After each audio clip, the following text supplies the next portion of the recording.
Welcome. We are here to play The Hollow Grove by Josh Hiddie. Rooted in Trophy, essentially using the Trophy Dark rules. Um, and if you're not familiar with Trophy Dark, don't worry, we'll get into it like once we start going into the concept, aimed, and tone, and subject matter. Hi, I'm Mads, they, them pronouns, and we're just going to welcome these wonderful players to my table for this morning's game of the Hollow Grove.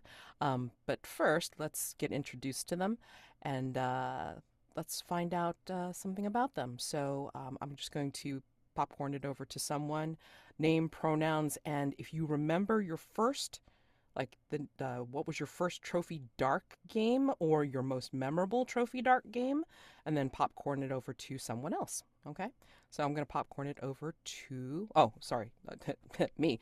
My first Trophy Dark game was a Flocculent Cathedral, and it was a mind blowing experience. I'm just gonna leave it at that because that's why I'm doing what I do now.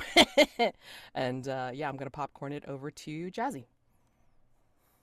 Yeah, hello. Jazy, she, her, the human who is a butler for Maki, who you've already seen on camera. Um, my first Trophy Dart game was, I believe, in 2019. I had only very recently gotten into like online gaming because I come from more trad offline spaces. Oh, spaces, one space. And I've like just became a part of the Magpie game server, where each month they do like volunteer games. And it was Mike who ran his own trophy incursion, uh, Isle of Blood and something. I'm terribly sorry, but I forgot. But it's basically, you go to this weird island to because one of your cult members has been killed, and you have to complete a ritual that they were supposed to complete, but can't because they're dead. Um, and yeah, I really liked it. I played a magician character who won but lost, won with six ruin at the end there. So yeah, that was very fun. And I will popcorn it to Elle. Sure, yeah. Hi, I'm Elle. My pronouns are she, her. Um, I'm not sure I remember what my first trophy game was. I've played a lot of trophy and a lot of it has been really great. But I do not remember the first. I will say a memorable game that comes to mind. I played with two people here at this table, Mads and Jazy. We played Alicia Furness's sci-fi horror trophy scenario called Allura, um, in which I got to dissect Jazzy's character's brain, which was a highlight for me because of how couldn't it be? So yeah, that's me and Kay. Yeah, hey, I'm Kay of the she and they pronouns. And yeah, I brain fart. Uh I I've played actually I don't remember the name of do you remember Mads what the name of the incursion was that we played? Because you were my first and have been majority of my Trophy Dark experience, which has been delightful. Uh, was it one with the rats? Yeah, it's the one with the rats where we Okay, stayed at the thing. so that was Roommates Wanted. Roommates Wanted. Thank you. Roommates Wanted. It was fabulous. My character started shifting into a rat man, taking over for the proprietor of the place, which was super fun. Great introduction to Trophy. Haiku recommends if you have the ability to play with Mads, to play with Mads. Hashtag maybe visit PAX Unplugged. I think you're at PAX Unplugged this year. Uh, Play with Mads.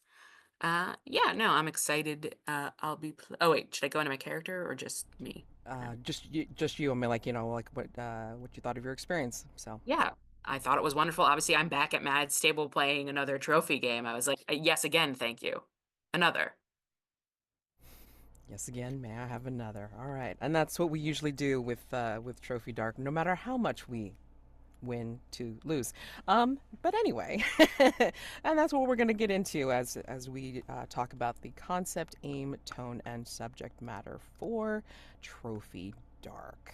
All right, so Trophy Dark is a role-playing game about a group of doomed treasure hunters entering the haunted spaces of the world. The game tells the story of the treasure hunters' physical and mental descent as they move deeper and deeper into the incursion. Their journey ultimately brings them to ancient ruins that hold the treasure they seek and the monstrous entities that dwell there. This is not a hopeful story of brave and daring adventurers that slay dragons and drag bags of gold back to town. This is a horror story of entitled pillagers meeting tragic ends. The aim is for you all to play treasure hunters motivated by the near impossible goal to seek out riches in the forgotten places of the world. You are not heroes, but entitled or desperate pillagers there to secure your wants and needs. You're doomed, and you probably won't achieve your goal. Instead, you're very likely to die. Your characters are very likely to die by the end of the game, and watching how the characters go out is part of the fun. Tone. The tone of Trophy Dark is desperate and often tragic. You will likely encounter conflict or tension between the treasure hunters where the characters are encouraged to backstab or betray their companions in pursuit of their goal. The subject matter is R-rated. Your treasure hunters are risk takers, willing to make dangerous choices. The game will likely be violent, terrifying, and include scenes of bodily horror and loss of self-control. The gameplay is highly collaborative and improvisational. Players have a lot of say over the world itself and can introduce story elements that no one, not even the GM, was expecting, and play moves between the fiction and the metagame frequently. The game runs best when everyone feels comfortable offering up their ideas, and it uses 6-sided dice of 2 colors, light and dark, to determine the outcome of risky actions. We do have a dedicated online dice roller, but if anyone feels the need to use physical dice for accessibility reasons, of course, you are welcome to do so, okay? We also have a safety tab that we use on our character keeper so we can keep track of the characters. The safety tab contains our lines and veils as part of our safety tools available to us. Other safety tools that we will be using will be the X card. So if there's anything that comes up objectionable in an unfun way, we can go ahead and make X with our arms in the video, say X card out loud, or X in the chat, and then we will stop play, find out exactly what needs to be X carded, taken out, and then we will continue play from that point. We will never ask why something needs to be X carded. And also, if there's anything that represents a tonal shift way off base, then we're welcome to also use the X card. So it doesn't necessarily have to be something that is triggering. It could be just something that we just know. I mean, like, that's just way off base. Like, let's stop play and then, take a shift from there. Okay. But again, like, never asking why something needs to be X carded. Another safety tool available to us is, of course, the open door policy. So, for whatever reason, if you need to step away from your seat, then just let us know. If you're coming back after going to answer the door or getting your lunch or something like that, then just go ahead and let us know, and then that's fine. But if you do need to step away because you decide in the middle that this is not the game for you, you are totally welcome to do so. Just say that you're taking the open door, and then just let us know that you're not returning, and we won't ask why. I mean, something might just have come up, and that's perfectly okay. All right? And finally, like I said, we do have a safety tab that contains lines and veils. Lines are things that we will not be including in the game whatsoever. Things that will not be crossed, subjects that we just don't consider important or needed to be included in the game. And then veils are things that may come up, may be mentioned as part of a flashback or a backstory, because there will be some points where, again, the metagame may be asking about the character's backstory. So things may be veiled, may not be role-played fully, and we may fade to black on this certain topic. So those will be veiled.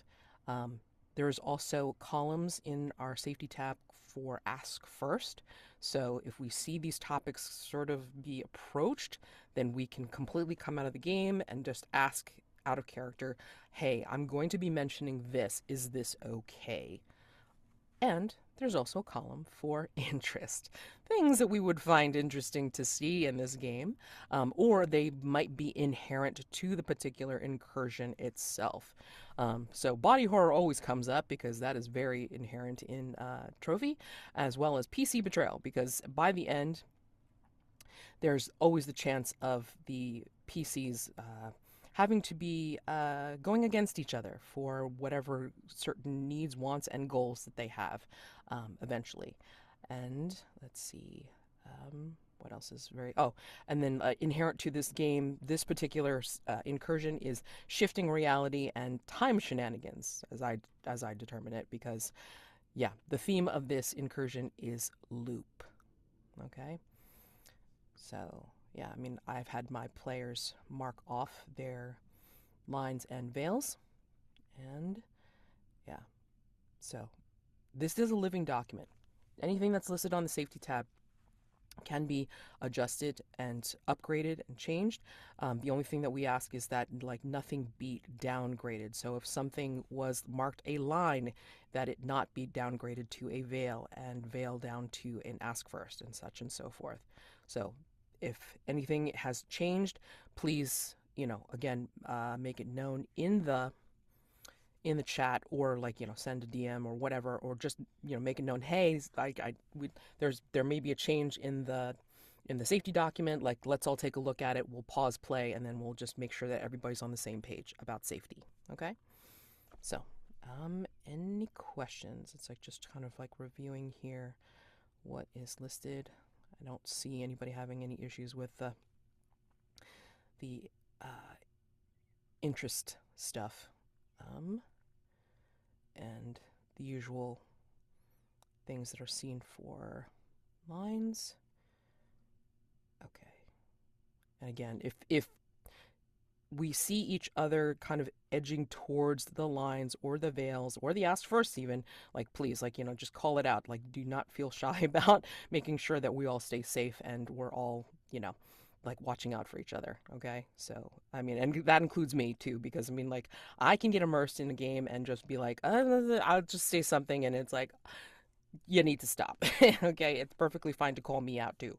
Please do. Please do. All right. So we've covered cats and safety. Any questions before we get introduced to the characters? Okay. Can I get a thumbs up in the chat, since some people don't have their cams on? I just want to make sure that everybody's okay. Perfect, perfect, perfect. Thank you very much. All right, great. Okay, so, and again, I've had my players create the characters ahead of time. I just kind of like to get the bookkeeping out of the way and such. And some of the things I will explain as we go along, because I don't like to have really long explanations of gameplay too soon, because then everybody forgets, and it's fine. But let's go ahead and have our players introduce their characters. Of course, the character name, their occupation, background, and drive. And if you want to mention the rituals that you have, or if you want to have that as a surprise, that's perfectly fine too. But yeah, I mean, just the general things. And if you want to tell us a little bit about what you look like, that would be helpful as well. So name, pronouns, and all the other stuff. That would be great. In the same order that you guys did player introductions would be great. Oh, no, you know what? Sorry. Remand that. In character keeper order to make it easy. So, Jazy. Jazy, if you could start. I think that is ironically the same order anyway. How did you do that? Oh my God. Amazing. Amazing. Okay, great. So I will be playing Revel, she, her pronouns. Her looks is she has this very if you've ever watched Crimson Peak, it's kind of like the main character, the girl whose name I fully forgot. But she has the long hair, the goth shoulders, like the Victorian silhouette, a black dress. And she is constantly surrounded by moths and butterflies, which are like almost like a mask, like always around her eyes and like the upper half of her face. She has like a halo situation going on, which again is sort of surrounded by these ever-shifting um these ever-shifting moths and um I want to say butterflies, but creepy butterflies. Very long cape situation with like a floral brocade fabric. And of course she has a knife because, we gotta fight some people, probably. So it's this blend between like a very elegant, like almost like, like ball gown kind of look. But the eerie thing is you can never see her full face. Although it does look like she can just see you and see the world around her just fine. She is a trespasser. She has the skills of breaking darkness and transgression, and she is also a broken dreamer, with the skill of horizons, whatever that's going to mean. I think she was literally dreamed into being, by her lover, um, who dreamt of her and made her real. And now I am trying to find my lost love, who years ago journeyed into the Hollow Grove with promises to return with a new life. A new life for me or a new life for her, we'll have to find out. Or a new life altogether. Who knows? My rituals are liar. I can contact a spirit who can answer any questions, but only falsely. And spark. I can touch to revive a newly dead creature. A second touch, even accidental, kills instantly. Could be fun. Okay. And next, Elle, please introduce us to Elisio. Yes, Elisio, his pronouns are he, it. To give a little bit of a physical description, he has like purely black skin, that sort of glistens like onyx or obsidian, and these gray eyes, pure white hair that's like long cascading past his shoulders. But I think the actual features of his face are sort of malleable. It's not that they shift while you're looking at him, but it's hard to hold what he looks like in your mind when you look away. And then when you look back at him, it's hard to tell whether he looks exactly the same as he did seconds before. Unfortunately, Jazy and I, having same brain syndrome, both had the idea that our characters are sort of thoughts come into being. But I think in Elisio's case, he's like a creature that came into existence through someone's intrusive, like sinful thought, the thought that they wanted to repress. He used as a rift, and opened it up in their mind and came through into this world. But is like half here, half not, and probably wants to change that. Um, so he is a Farwalker, which gives him skills wandering, shrines, and escaping. He has the background wandering refugee, which gives him the disguise skill. And his drive is to seek out the legendary and cursed grimoire of Nine Sorrows and wrest from it profane secrets.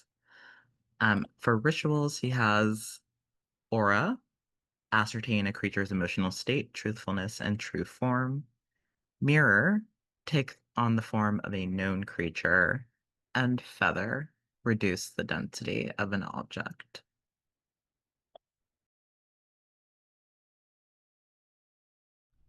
Amazing. And as always, Elle likes to push the envelope by adding up to the full amount of rituals, which pushes Ruin to its highest. But I think we're going to see a possible contender in K. K, please introduce us to Valen.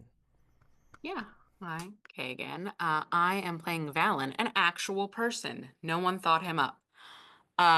He is a Stargazer, which gives him the skills of navigation, astrology, omens, and whispers. His background is abandoned augurs, and he is mid-20s, blonde, very sort of coiffed, wavy hair, light green eyes that are constantly searching and looking, pale skin, but he's got like kind of a bit of red tinting in like the focal face point of like the nose and eyes and things like that, where he's constantly just got thoughts going, and so he tends to retain there, and sort of a bit of an angular jaw. He's dressed in kind of flowy dark robes and is a bit obsessed with the metaphysical and realm around him. His drive is to unravel the tang of whispered knowledge you have been tormented with ever since reading from that stolen journal. Uh, hashtag academic life.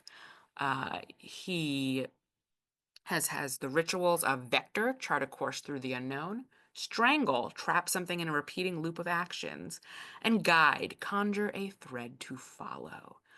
And yeah, I think he's an academic who stumbled upon a tome he shouldn't have touched, and now he's trying to get to a space of normalcy again, and I don't think that's going to work out well for him. Normalcy. What is that in trophy, please? So the reason why I was laughing a little bit about the whole, uh, you know, three rituals thing is because in trophy, there's no such thing as like hit points per se, but there is such a thing as ruin, which is your kind of like, I guess, gas tank on how close you are to being lost to the environment of the haunted forest and such.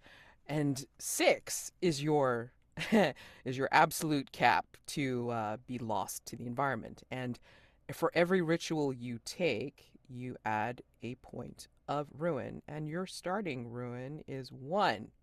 So, with 3 rituals, it looks like Elisio and Valen are at 4 already, so this should be great. Um, and yeah, so the way Trophy Dark works is that it's structured on rings, like excuse me, 5 rings that the treasure hunters will be going through. We'll see if they make it to the 5th ring. I mean, they may not, but we will see. And yeah, they'll be descending into into certain challenges, and we'll see how they make it. Yeah, exactly. You're gonna live forever. It's fine. It'll be great. All right. So, um, since everything was created ahead of time, I mean, like, we're just gonna press on and see how far we get. All right. So, in trophy, core trophy usually starts off with a poem. In this case, it starts off with a quote. They say in the center of the hollow grove lies treasure beyond imagining. I know these treasures to be terrible truths. I drank from the gleaming mirror of void and was granted sight into the furthest reaches, far beyond our own fraying edges of perception. The beast at the center of the grove, upon the throne of burning sky, revealed to me that out past the most distant stars was everything I ever wanted. All I needed to do was reach out and take it. Excerpt from the recovered journal of Aurosh the Seeker. Deep in the forest lies the hollow grove, a perfect ring of looming and ancient god trees. Legend speaks of a great and terrible beast in the center of the ring, a creature that consumes everything that approaches. They say not even light can escape its grasp. The hollow grove possesses a special gravity that seems to pull in all manner of foolish trespassers who delve deeply for lost treasure and untold power. What was whispered to you, promised to you, in a familiar voice, is as if from a great distance and through a half-dream that brought you to this place. I will post this in the chat. Whispered to you, promised to you.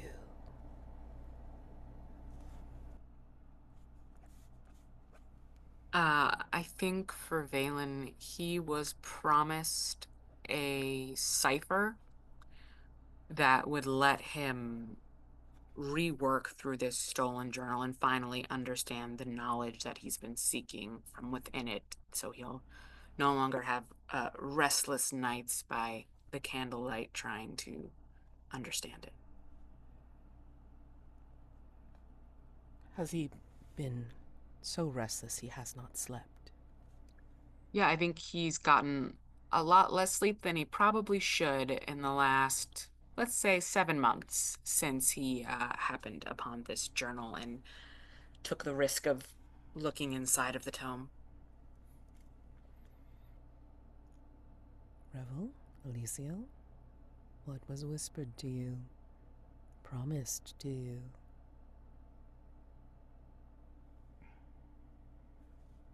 Think Revel heard the voice of her lover, who promised her that she is waiting in the place where we will start anew. I think that Elisio heard his own voice in his head, but a new version, a voice that doesn't echo or linger strangely in the mind, a voice that felt solid and real, telling him that if he finds the grimoire in the grove and does as it asks of him, no longer will he be existing to fulfill the desires of others, but all others will bow down to his own whims. So, ring 1. The edge of the hollow grove looms tall before you. The trunks of the ancient god trees are austere and otherworldly, their smooth bark imprinted with patterns of whorls and spirals. The gaps between the stands are as doors to another world. The light from the high sun is diffused through the dense canopy, turning the afternoon glare into a soft gloom. Slipping into the grove, you find yourself funneled forward by rows and rows of trees and tangled growth underfoot. Perhaps out of the corner of your eyes, you see slight visual echoes of motion. But when you try to turn and look, you can't see exactly what it is. You see, though, before you, a band of rival treasure hunters approaching. They're crawling, dragging themselves forward, weak, haggard, starving, begging for help. Please, please, help us, please. Forgiveness. They're begging for forgiveness for previous attacks. Forgive us, please. We didn't mean to do it. I'm sorry. Their eyes are blind, streaked with veins of luminescence. The treasure hunters, you all, will see this. They are still at a distance, but close enough to hear them, hear their begging. What do?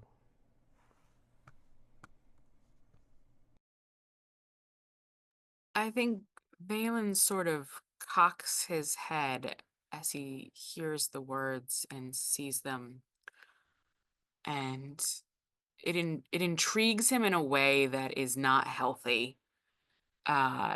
His first thought is not, oh, these poor people, but what omen is this that this place has provided us as we first enter its halls, so to speak? And he'll take a couple steps forward and almost bend down into a bit of a squat, looking at these people as they crawl, uh, as if he were a mesozoologist or something like that, looking at an interesting insect. Yeah, they Huh. look like they can't see you, but obviously you can see them. Interesting.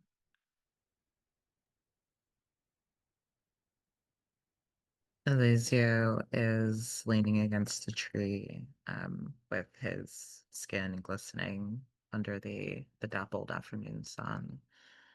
And he is watching these poor souls crawl through the dirt with a look of very practiced concern on his face. And he says aloud to the others, "Oh, those poor things, how they suffer." He does not sound particularly um, pitying of them.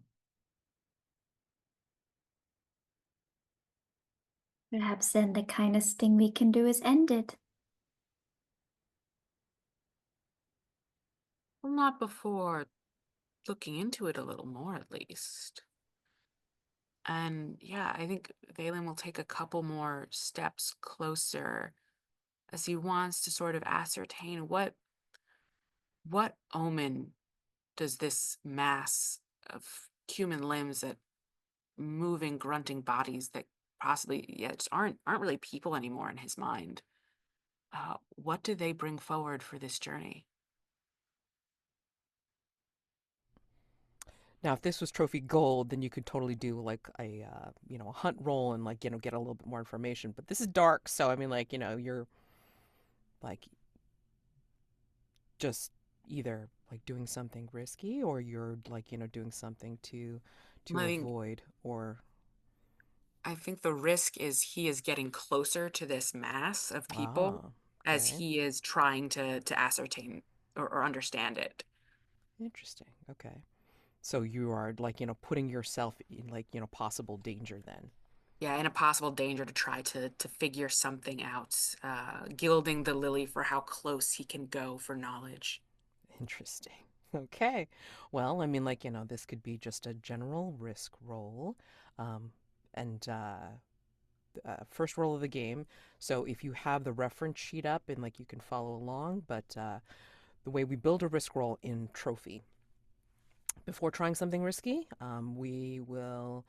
I and the other players will say what could go wrong in doing this particular action. So, what do we think? Uh, I think that yeah, one of the other treasure hunters, even in their blind state, could hear you approach and then grab onto you, and in their desperation, do something horrible to you. What else could go wrong? I think this. Oh, am I supposed to go? I'm sorry. I apologize. It's been a moment.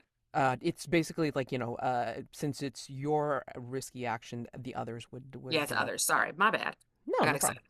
No, I know. I like I wanted to say what's gonna go wrong with me. Um, Something else that could go wrong is as you get closer, you see something about them that arouses genuine pity or pain in you. Perhaps you know them. Ooh.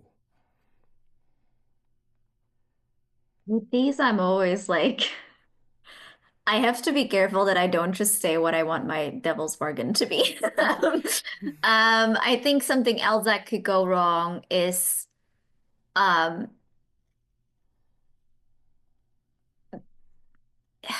basically by like this is a test and studying them or like trying to science project them is the fail condition.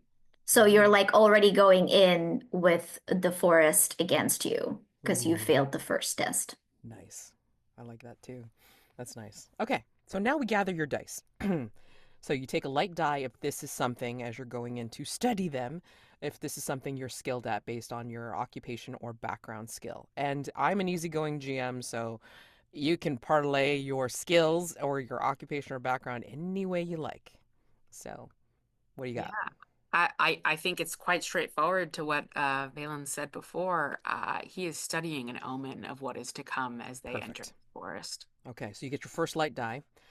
Dark die because you're putting your body in danger. I mean, because you're putting yourself within arm's reach at the very least. So you take that first, you take that dark die, and then the second light die to increase your odds of success would be to accept a devil's bargain. This is usually something that I and the other players would give you, offer you, and it's usually prefaced with no matter what. So regardless of your role, this would happen, no matter what the circumstances would be. Okay. So it could be anything from like a loss of an item to something that like affects your drive to something that really like ups the stakes for you and flavors the rest of your role play from here on out. um yeah, so let's see.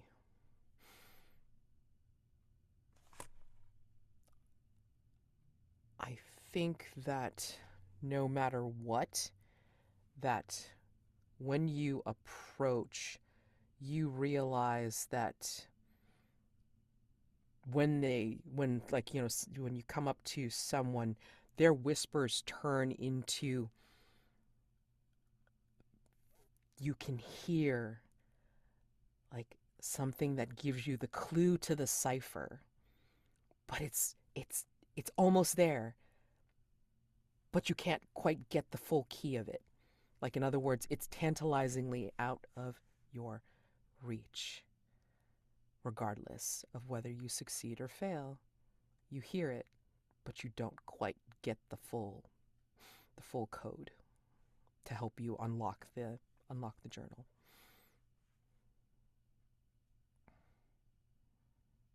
No matter what, this sickness or whatever it is going on will infect you, and you will start to see the world in a very different way.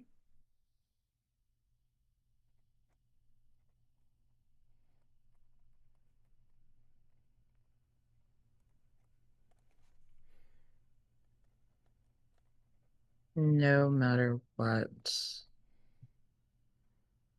an ill-aspected star appears in the afternoon sky, showing you and only you that this journey is doomed.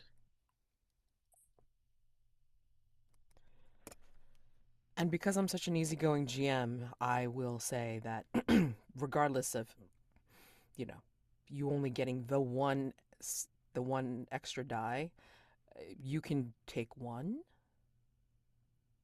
some, or all of the devil's bargains.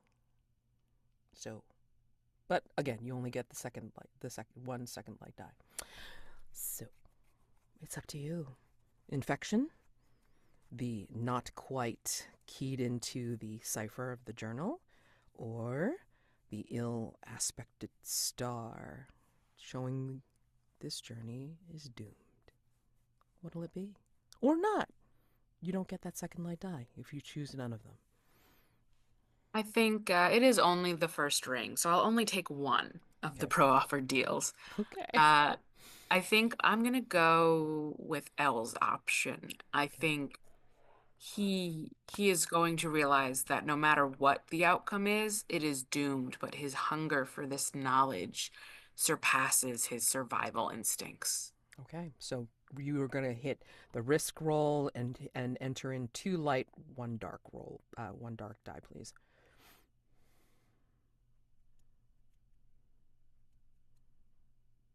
That is Okay. a 6 on a light die, a 1 on a light die, and a 5 on a dark die. Okay. Well, since light is high, stop there and you succeed without any complications. So tell us what this looks like as approach and you get in formation, Like, what do you see? But then also, I mean, like, you would see something, something in the afternoon sky of your ill aspected star. Yeah. And so I think we see Valen edge closer, and he's right on the edge of them, but their lack of sight and his subtle, quick movements allow him to get up to pretty much right next to it. And these are just subjects. They're not people anymore, if they ever were. And his eyes are tracing along the lines that sort of fester by their eyes. And seeing that, we watch, he even takes out like a small booklet and starts to sketch a bit of a drawing of it as he takes in the fact that there's something about this forest, and is it a creature that inhabits it? Is it uh, uh, mycological fungus? Is it something impacts the ocular region of the body in this forest if one is not careful enough? And Valen is taking that in, making this sketch, trying to think of ways he can protect his eyes as he goes in, as he drifts away from the mass of bodies and sees that as they're moving just so slowly, they're leaving behind something. And as he sees it, it is the body of a carrion bird being feasted upon by mice. An inverse of the hunter being eaten itself by what would typically be prey. And he knows deep in his chest that this is a terrible omen. He should turn back. What do you think of that? The omen? Yes. Oh, that is a sign like, do not proceed, stop here. You were, if he's ever seen one, he's studied omens in an academic sense, and this is a clear sign like, do not go past this. This place is dangerous to those who seek out information. And he feels about this how? there's deep in his chest there's a sort of fear that he, in his sleep deprived sort of adult state and hunger, just absolutely ignores. He needs this information, and whatever foretellings might stop his search for insight cannot be as important as getting this knowledge. So you think his drive overrides any possibility of fear and ruin? It does. It overrides his fear of ruin, and it overrides any kind of logic or empathy to inform others that there is an omen of such. Oh my god, amazing. I'll take it. Okay. Anybody else want to do anything about these crawling rival treasure hunters? I will say that maybe you saw them like earlier and they seemed fine, but they are not fine right now. If it seems that Valen is done, I think Revel will move on, and I think these moths will descend on these hunters and end this for them. Ooh, okay. Gotcha. All right. So, would you say that you're like, you're not per se a ritual, but I mean, like, are you saying that you're like engaging upon them, like, and like, actually risking your body or mind to take them out? This to me doesn't seem risky Okay. since, I mean, to me, it seemed like they were pretty much Good, done. done. Okay. Okay. And like she will not herself engage like these Okay. mods. I mean, if you want me to roll the risk roll, that's fine, but I think it's more like for flavor, like Okay. No, I mean, Yeah. yeah, if you're not engaging, I mean, I won't have you necessarily do a roll. Um, yeah, that's fine. I have something I would like to do as Revel is doing that. Sure, go ahead. I think that as we see these moths and butterflies swarming and swirling through the air, and Elisio still leaning lackadaisically against that tree, we see his face, which perhaps has a sharper nose or fuller lips than it seems to have had a few moments ago, turns toward Revel, and his eyes sort of narrow. Those moths never quite um, swarming in a way that uncovers Revel's face completely. But Elisio has been wondering what is under there, um, whether Revel might be something akin to him. And I would like to use my ritual aura to ascertain a creature's emotional state, truthfulness, and most importantly, true form. Ooh, nice. Well, any activation of a ritual automatically pulls on a risk roll. So yeah, let's go for it. What do we think will go wrong? If when Elisio does this. So this is for everybody else. I think that you're specifically asking about Revel's true form, huh? Indeed. Okay. I think, oh shit. What if, like, if this goes wrong, that you not only see somebody that could be, like, akin to Elisio, but also, like, a possible, like, you end up seeing Revel as a rival to get into the grimoire. Like, whether that's true or not, it doesn't matter. Like, you, like, automatically, like, perceive her as a rival to getting the grimoire. Yep. I think not only do you recognize Revel as something akin to you, you recognize her as a better form of you.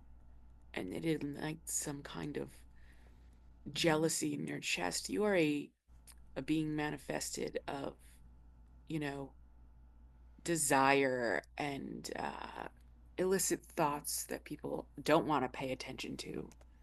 Revel is a creature of love made whole, more than you could ever wish to be. Sorry. What could go wrong? You What get could go red. wrong? You get roasted. Amazing. Sorry. Just It's wow. very funny that both options were like, you're gonna get red, boy. I will offer something just to have a bit of variety here. What could go wrong is it backfires and it does not show the true nature of Revel. It shows the true nature of Elisio to his two companions.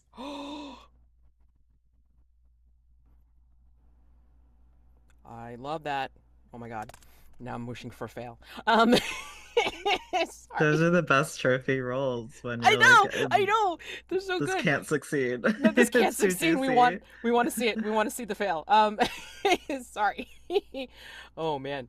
Okay. So gather your dice. So light die for something that you're skilled at because of your background or your occupation. I have the skill of disguise, and I think I'm like trying to kind of see through Rebel's Yeah, disguise at the moment. absolutely. And dark die automatically because you're pulling on a ritual, which is inherently dangerous in trophy. So risk to mind and body. Well, no mind because you're doing the whole form thing. And of course, the second light die to increase your odds of success. Pfft, we don't want to see it. Um, for accepting a devil's bargain, no matter what. I, do we want to make sure that you have the second light die or no? Could I be. would love to hear some ideas. Yeah. Yeah. I know. Oh my god. Yeah. Can you add the same? I don't know. Because all the wrong ways sound really juicy as it is. I don't know. I mean, I've done my what could go wrong, but like slightly edited. This is now my devil's bargain I because I'm know. very bad at this, and Yeah. I I don't fuck with rules. Yeah, I know. Yeah. Oh God. How do we make this twisty so this way the no matter what is just as good?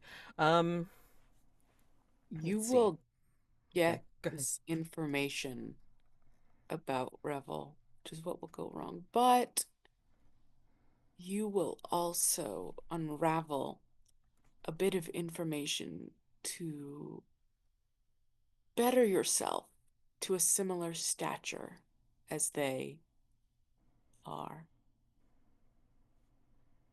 So, yes, you will hurt, but you will find an answer to solving your pain.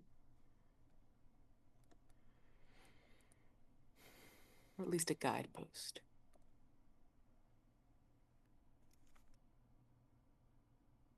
I think no matter what the hmm, I think you'll realize that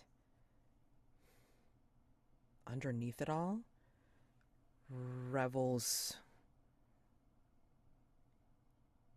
existence is important to giving to the giving to the grimoire in the end, or I should say giving to the forest in the end to get the grimoire. I don't know if that's too much, but that's what I'm going to offer, like off the top. So, No matter what, to see the truth of love, you must give of yourself. And a part of your soul, of like this in-betweenness of you, will become one of those mods, forever rebels.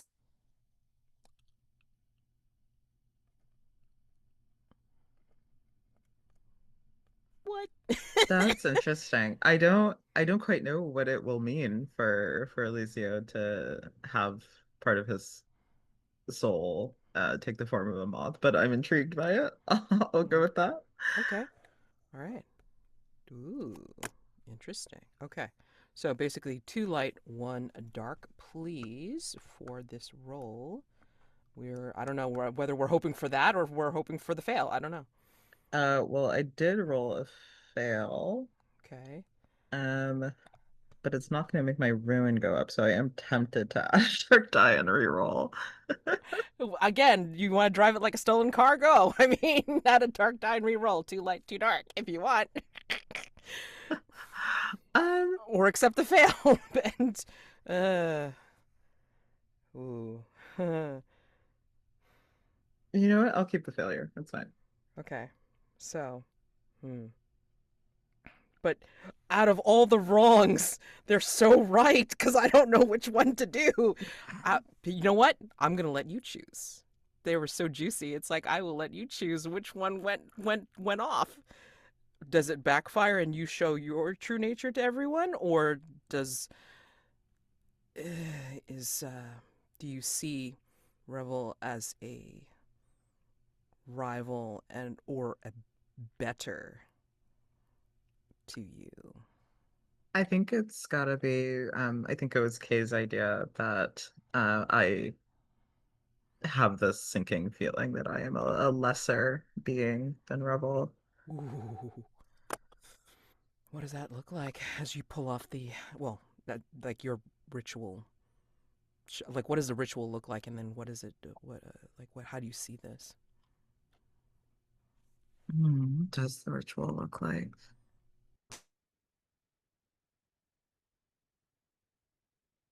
I think that seeing through Elisio's mind's eye, it's like all of the color seeps away from the forest, leaving just onyx black tree trunks and spindly limbs. The dirt under his feet now looks pitch black and glittering. Um, like the entire world around him takes on his coloring and his sort of uh jewel like beauty. The only thing that is left in color past the swarm of now black and white and silver moths is Revel. And Elisio's not really, he doesn't know what he's expecting to see. But as he peers at her, I think he sees only light, like resplendent and glorious. And when Revel shines on him, he feels the purity and the strength and the resilience of the love that brought her into existence. And he's never felt anything like that. He has only felt the sort of fleeting stabs of lust, the kind of simmering heat of desire, but this is like a light that obliterates everything and will obliterate him if he allows it to continue existing.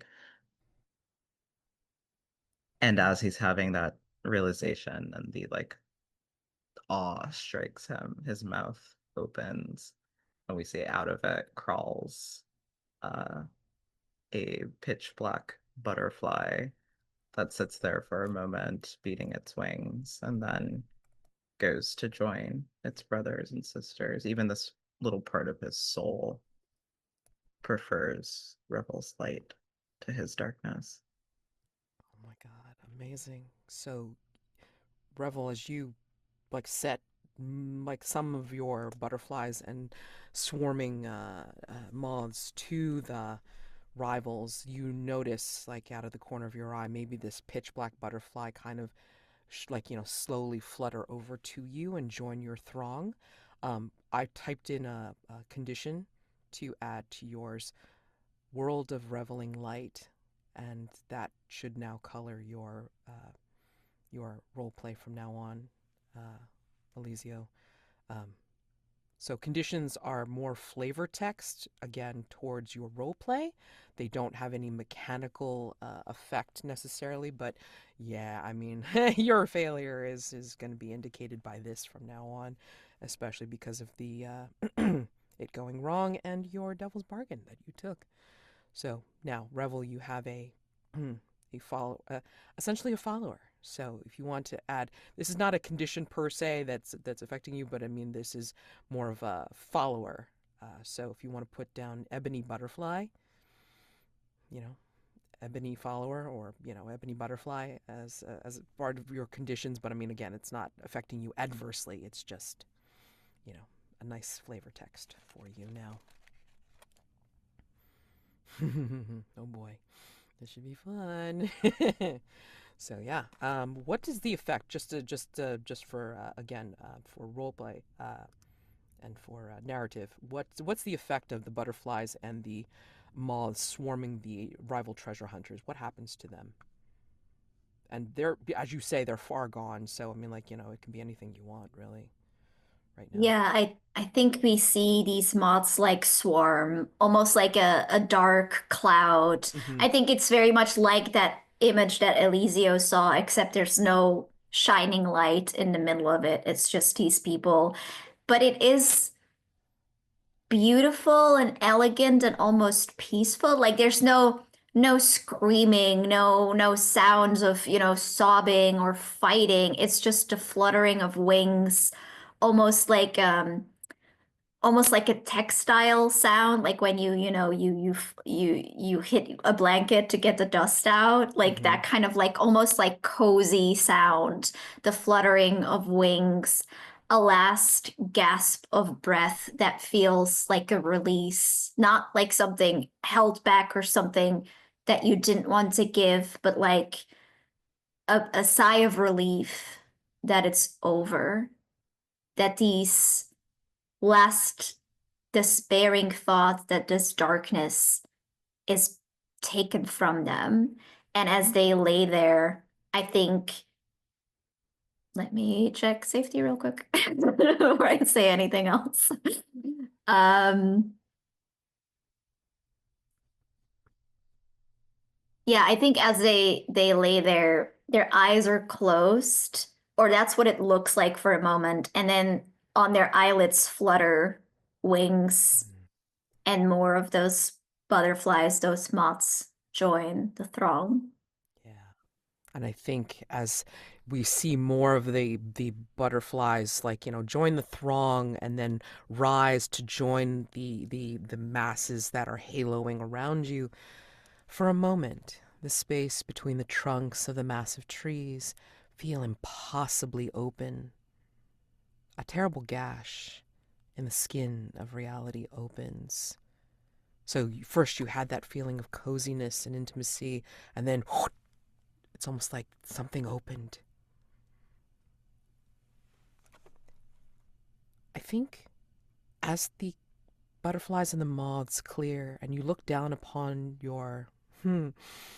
those poor unfortunate souls, you realize that the cache of petty treasure and sets of belongings suspiciously look identical to yours. What personal treasures do you find amongst those that you see scattered here? Where do you normally always carry it on your person? And whose items are not here? I'm going to put this into the chat so you see this.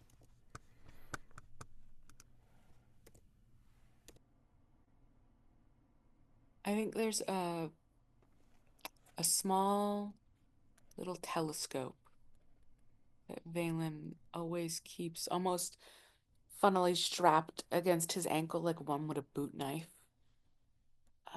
It's his spare, so that he's never caught without the ability to search out the stars. Where do you find it? I think he finds it in not one place but two.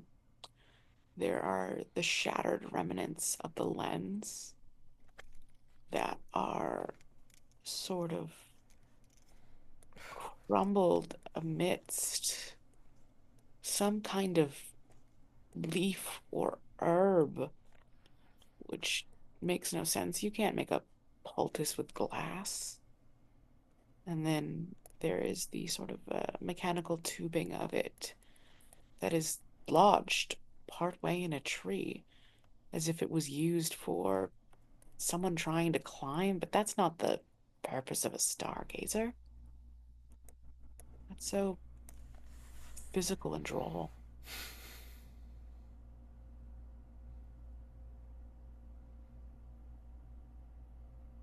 Who else finds a personal treasure here?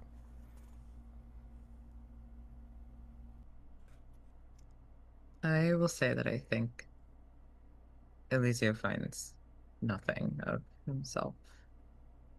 Um, Nothing here to echo him or to suggest that he even truly exists.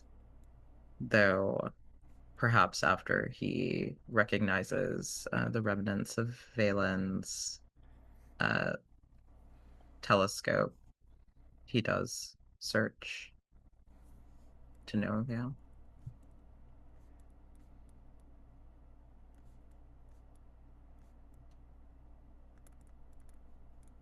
I think Revel finds a wedding ring. It's made of moonstone, but there's a like a pulsing light, like a heartbeat in it. And engraved on the back, it says Om Amor Omnia Vincit. Love conquers all. Do you actually find it on the finger of one of the rival treasure hunters, or do you just find it kind of away from them or in a pocket? I think I find it on a gold chain around someone's neck, tucked in their shirt so that it's close to their heart. So a very intimate way of keeping it, even if you had stolen it. Um, but not where she keeps it, because she simply wears it like a wedding ring. Do you check to make sure yours is on? Oh, she doesn't have to check. She always knows where it is. Okay. And for those of you that did find your item on, you know, around these treasure hunters, what do you think of that? How do you feel?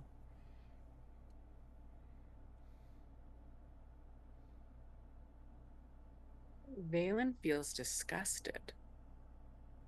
How could they use such an implement so incorrectly? Whatever befell them is clearly because of their own stupidity.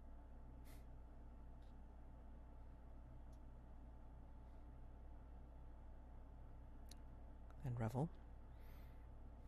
I think Revels just feels a deep, melancholic pity.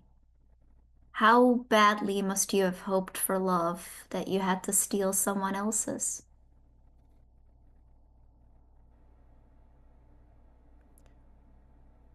Just out of a sense of irony, because he didn't find anything, does Elisio feel any kind of strangeness from having not found anything of his?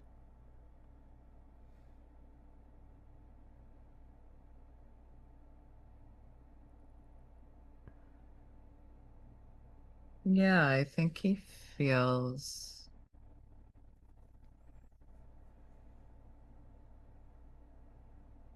a strange sort of envy of the other two. Um, Even in misfortune, um, the world sort of reflects themselves back at them. And Elisio, who may not have existed for very long at this point, um, or at least not in this world, has never felt that kind of reciprocity. I'm just basically like wondering whether it's strong enough to call upon a ruin roll. It's like, seeing your items, or maybe not seeing any personal items in this particular. Yeah, sure. I Yeah. think a round roll would be appropriate. Yeah. So everyone take a ruin roll, please. Okay. Oh boy. Elisio 5 and Revel 6 and Valen 2. So if your ruin roll is higher than your current ruin, then your ruin goes up. For those whose ruin went up, please tell me how you fall further into your uh, descent into your environment. Goodness, so gracious. Oh God.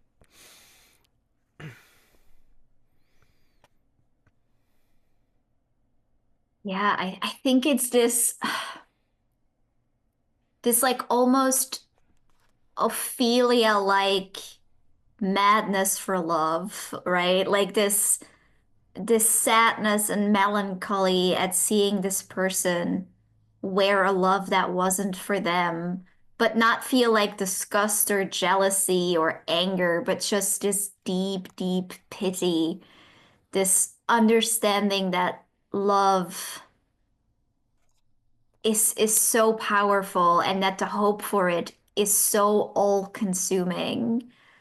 And I think, it just reminds her of her own love and where she's going, what she's doing.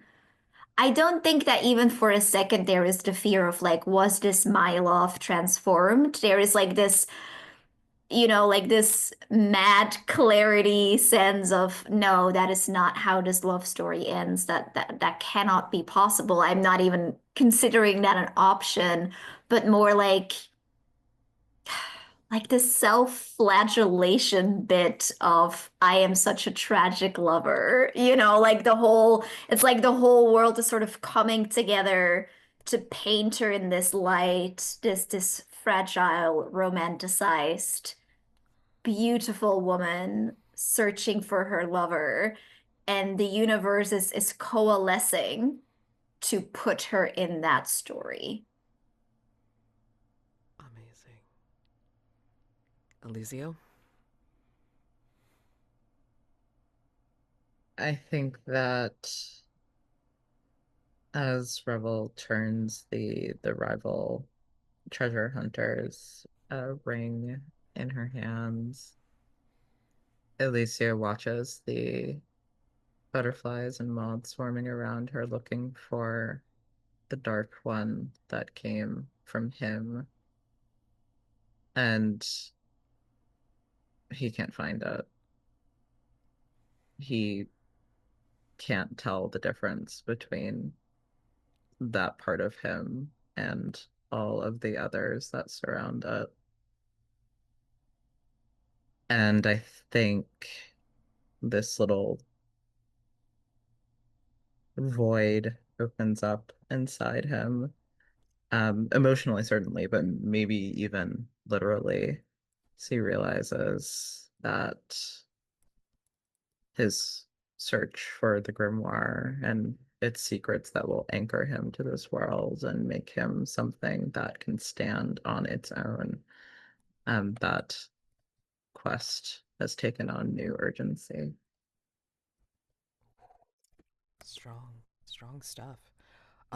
Valen, can you say how you keep it together, even in your frustration at seeing such misuse of of the telescope that you value so much? I think he just looks down his nose upon them. And it's almost that simple. Uh, they shouldn't have ever even had an implement this nice. Who gave it to them? Who let them purchase something that they clearly were not prepared to use properly? And then he just looks away because they're not worth another thought. He has bigger fish to fry. Amazing. Freaking amazing. Yeah. And I think as we watch you all, take your leave of these bodies and go further deeper within, I think, we see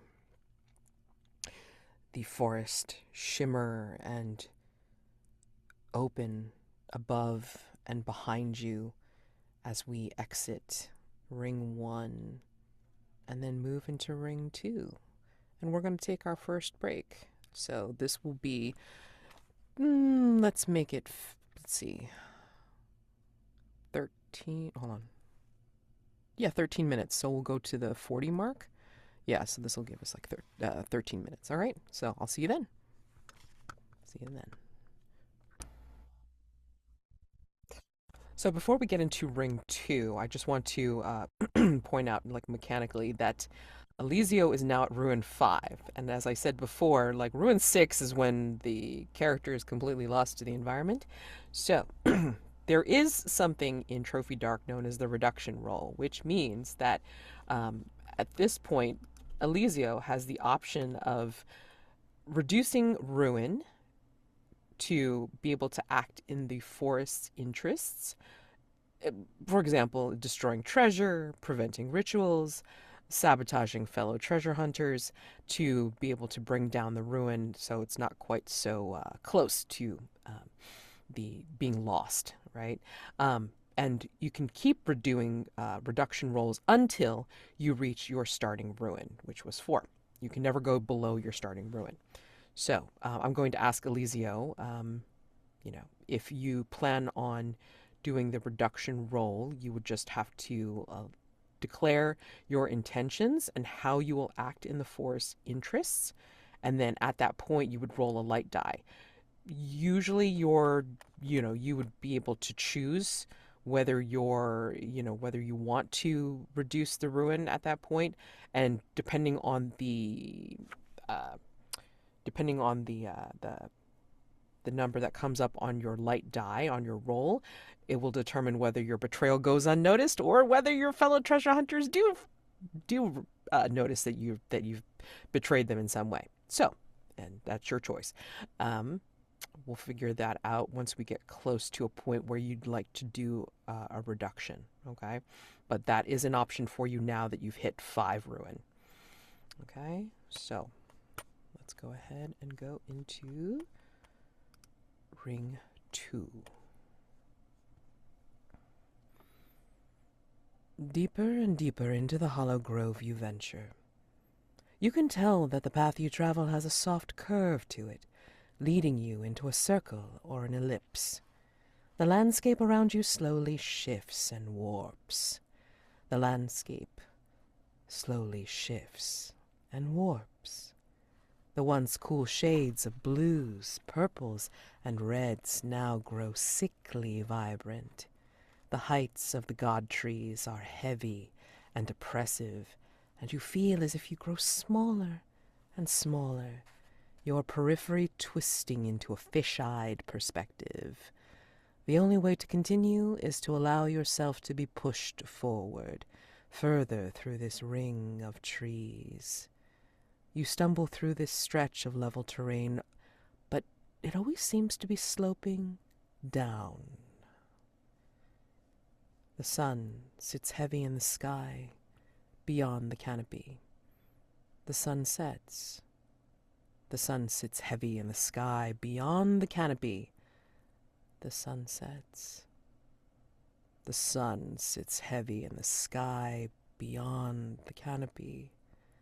The sun sets and sets and sets and sets and sets and... The landscape is constantly repeating itself. Paths spiral and fractal into continuous repetitions, and any false step will lead you astray. Night seems to be in a constant state of falling. Stars too bright, too close, and reaching forward through the canopy towards you. Why do you know for a fact that you are not traveling in circles yet? Of course, we're not traveling in circles. Navigation is one of my specialties. Do you get challenged upon that? Do your companions challenge you on that, is my question.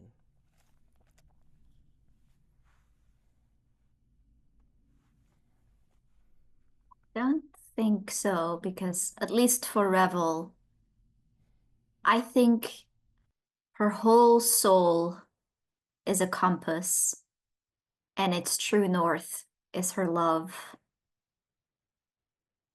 And we are pulled in the right direction.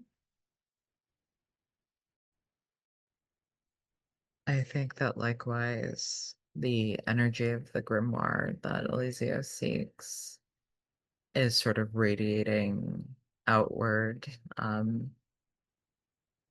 through this strange spiral. And Elisio feels his features settling. He looks the same for longer. Like something is becoming more permanent just by proximity. So he knows he's getting closer. And as you make your way through, the band of treasure hunters from before stalks through the grove, traveling in the opposite direction as your band. No longer weak or haggard-looking, they are at full, deadly strength. Their eyes are filled with stars, their mouths filled with teeth. Will this be the last time you face them?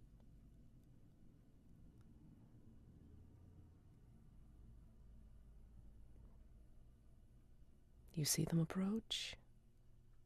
You see them hale and hearty. They are no longer begging for forgiveness. What do you do? Is the only way forward through them, or can we just avoid them? That is up to you. Again, the landscape is constantly repeating. Paths are spiraling and fractaling.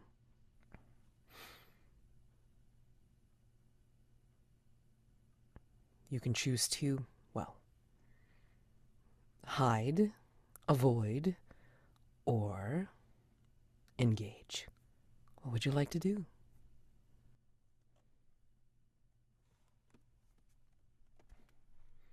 I have an idea, but I don't want to scene steal or start too often if you guys have stuff. Go ahead. Yeah, go for it. Yeah, Valen is irritated AF. Why are these people back here? Um, and he's going to pause and perform a ritual so Mhm. that they will not get in their way again. Uh, I'd like to strangle them, Okay. trap them in a repeating loop of action of just twisting through one particular corner and back. Okay. All right. Automatically puts you in a risk roll, of course, for doing the ritual. So that gets you the dark die. Thank you very much. Inherently dangerous. So let's look at your well, let's go ahead and look at like how wrong this will go. What do we think will go wrong if Valen fails at this ritual? Um, let's see, strangle, right? So trap in a repeating loop of actions. I mean, you could just as easily like mess up and like trap you yourself and your group in a loop of actions. So, yeah, that's one way it could go wrong. Sure.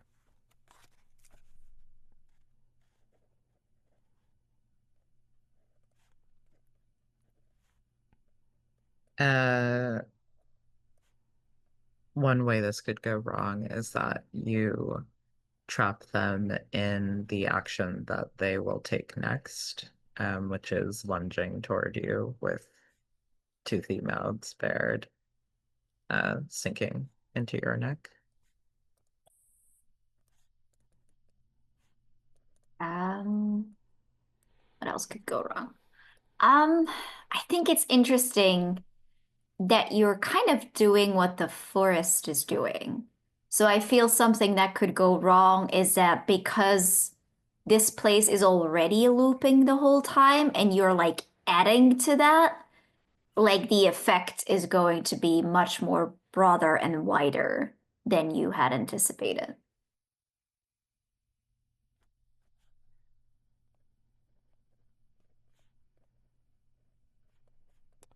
Ooh, that could be so bad. Can't wait to see it. Ooh boy. All right. So, what is your for that first light die? What is your skill that you're calling upon from your occupation or background to do Yeah, this? I think this is whispers.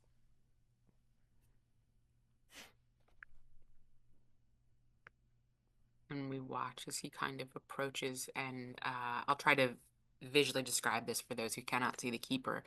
He starts making these sort of hand movements, and as his hand strikes into one position, it moves, but what's left there is a remnant of almost like starlight and firecrackle lightning, with strings etching from the fingers as he moves from one to another, to a third, to a fourth, to a fifth position of them all to cast his ritual.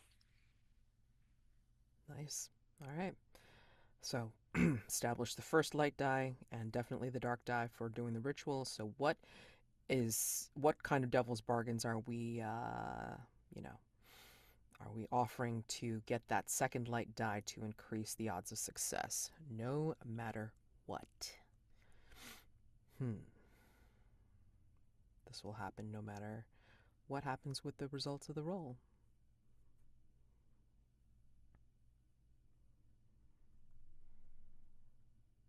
Don't know what this would mean, but no matter what, it's not your actions that get stuck, it's your thoughts.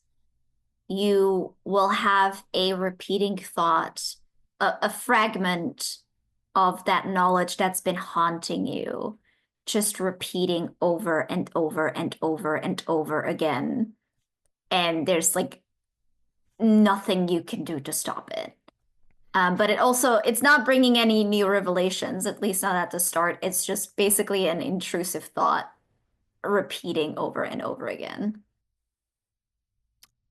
I will offer up a condition um, that will happen no matter what. Every sentence you make begins where it ended.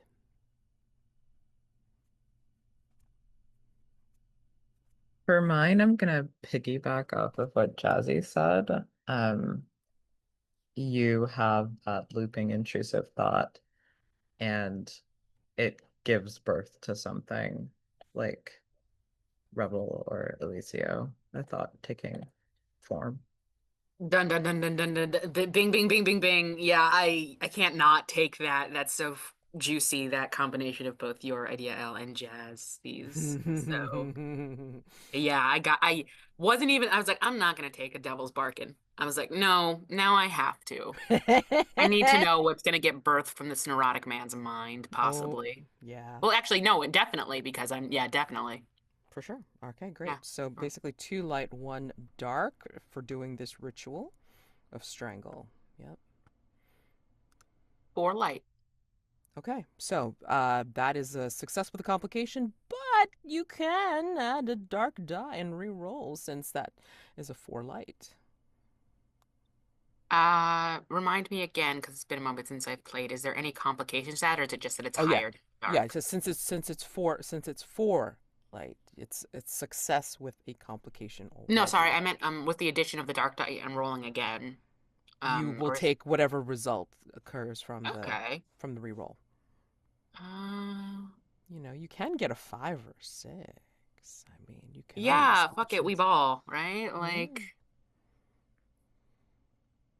5 on a light die. You can add a dark die and No, re-roll. I'm So, good. I'm good, I are you think. sure? You can always do 2 light, 3 dark. Nah, I think I better, we're only ring 2. Only. Okay. If you want, don't mind. So, all right. Yeah. So at 5 light, you still have the option of rolling another dark die, but you're gonna stop here, so that's fine. It's a success with a complication. Please tell me what this ritual looks like and how you succeed in strangling them with your ritual, and what happens to them. Yeah, so we see those hands kind of appear, and their strings are stretching and growing. And he's got these sort of like 5 different ways he moves it. And then there's a final sort of moment where he takes his 2 hands and connects all the tips of his fingers into it, almost like he is putting it in a prayer position, but they're pressed away from each other. And then he lets it go.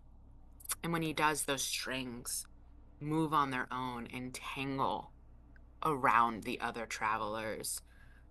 Half of it almost sketching out a border perimeter they cannot pass, and the other coming from above, attaching to their heads, their legs, their arms, pulling them into a repetitive motion of gnashing teeth and a singular step forward that they cannot further cross, giving us ample space to walk ahead of them and just go by. And you do this, and what do you two think? What does Revel and Elisio think as Valen does this and turns back to, you know, say, I guess the way is clear and, you can move forward past them. He doesn't even do that. He just goes forward. Well, right, but I mean, Yeah. you've observed your companion doing this, and Valen just pushes forward. What do you two think?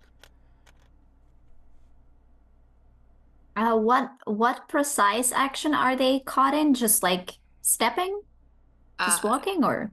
one's like a step forward, but it's almost like comically kind of large, like they're like puppets on strings. It's Mm. so articulated, each joint movement, as well as the gnashing of those teeth. It's almost comical, the elongated effect and movement of the bite that these things could do in this little play moment.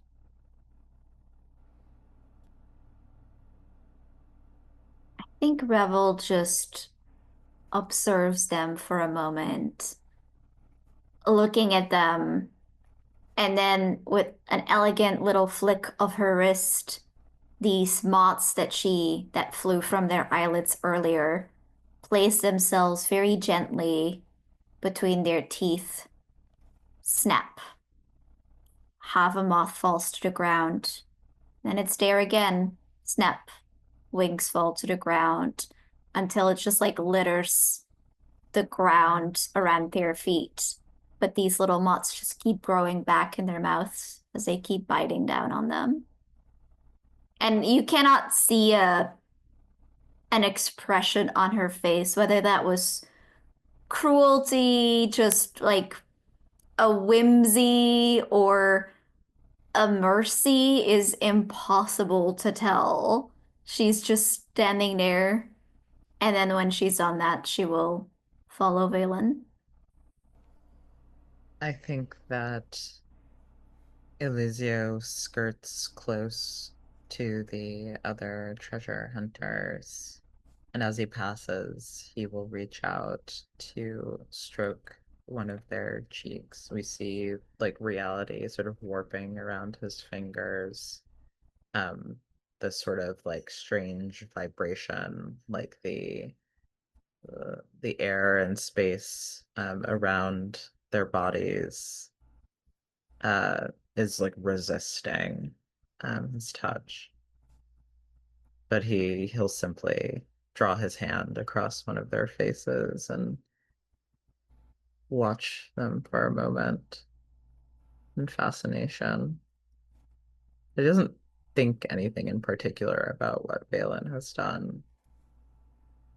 I think in his own way, he has a hard time conceiving of these as real people as well.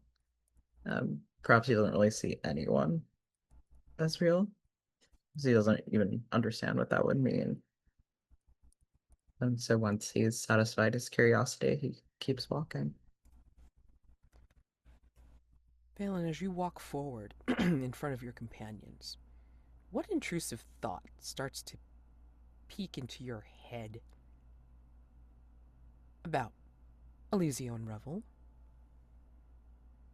Like, having done this, striding forward, you know, plunging forward, secure in the knowledge that you succeeded and you're, good to go, but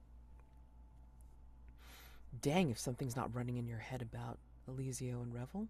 Yeah. I think the word liability is hanging in his head because as they've traversed these first two steps, what have they actually done?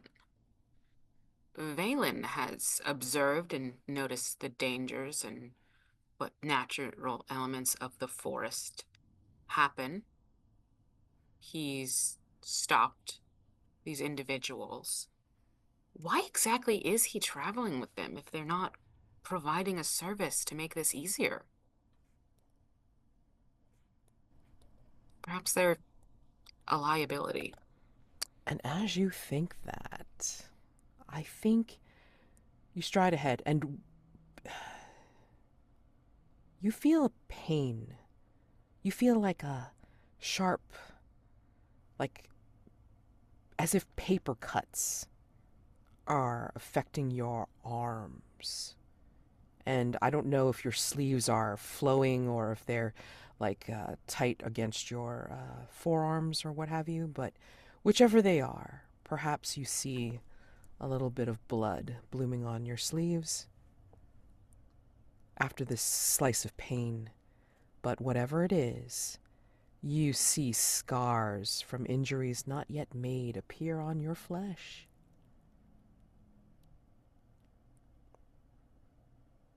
They're not fresh, but after that pain, you see as if like old wounds suddenly appear on your forearms after thinking about Revel and Elisio.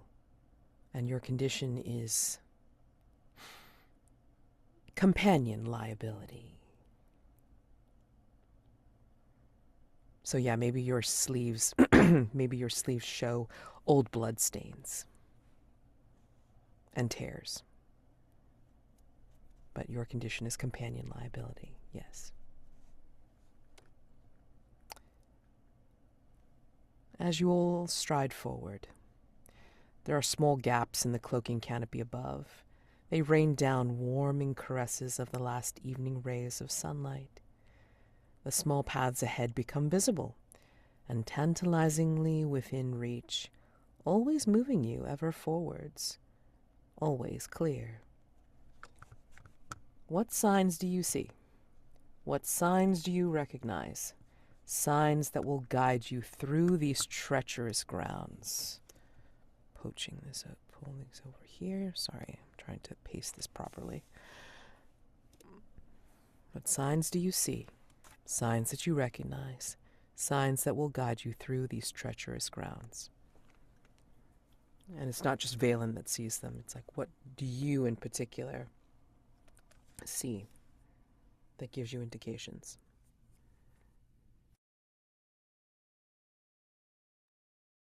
I think Revel sees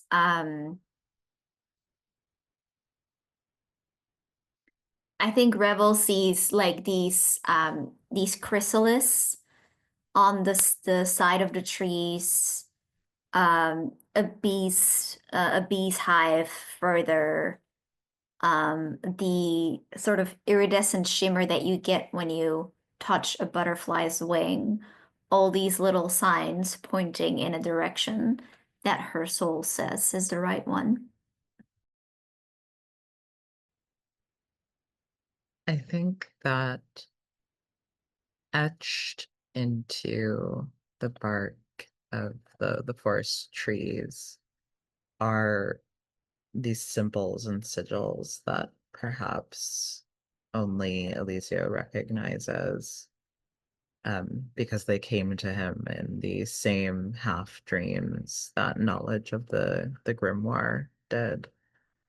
These symbols represent the nine sorrows. The first sorrow, lies. The second sorrow, envy, and so on.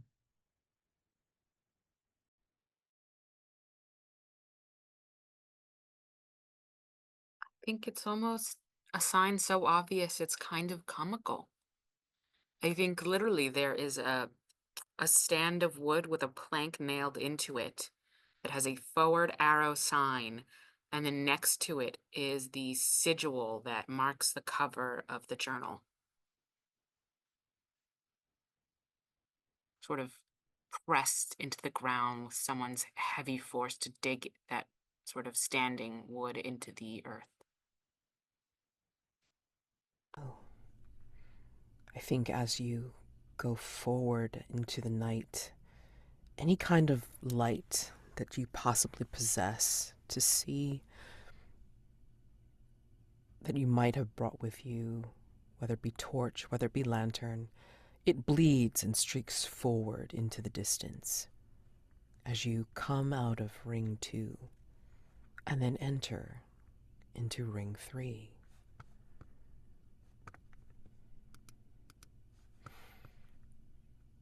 The grove is changing, warping, moving, shifting. You leave spiraling eddies and currents in time and space behind you as you trudge ever forward, gazing through the canopy of the god trees. Darkly bright nebulae bloom like cosmic rot across the night sky. The dense vegetative ground cover begins to fade. Edges are burning and bleeding away, red shifting into oblivion. There are plumes of primordial dust kicking up every step that you take. And the canopy of the trees dissolves into spiraling galactic arms. You see that the cramped quarters of the forest begin to open up into an agoraphobic, inducing void. The once dependable solidness of reality begins to fail here. The distant stars flicker into being around you, small piercing points of light that prick apart your skin. Trails of bright cosmic gas streak across the sky. The ground fades into translucent night beneath your feet, the sheer vastness threatening to swallow you in body and mind. The ground becomes treacherous, floating, fragmenting, the gaping cold heat of space clawing its way out from between seams of existence. Tell me, seeing, feeling all of this, can you not help but feel a bit of ruin?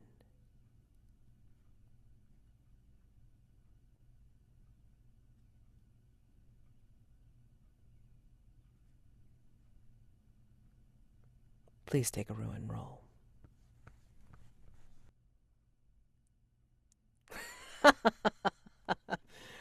Ooh, okay. So, Elisio is fine, even though it's like right on the edge. And Revel and Valen's ruin goes up. So, upon seeing this cacophony of cosmic chaos, I would like to know, those of you whose ruin goes up, how this affects you and how you sink deeper into this loss of the loss into the environment. And Elisio, how are you staying grounded? Yeah, please tell me. I think the answer for Elisio is very easy.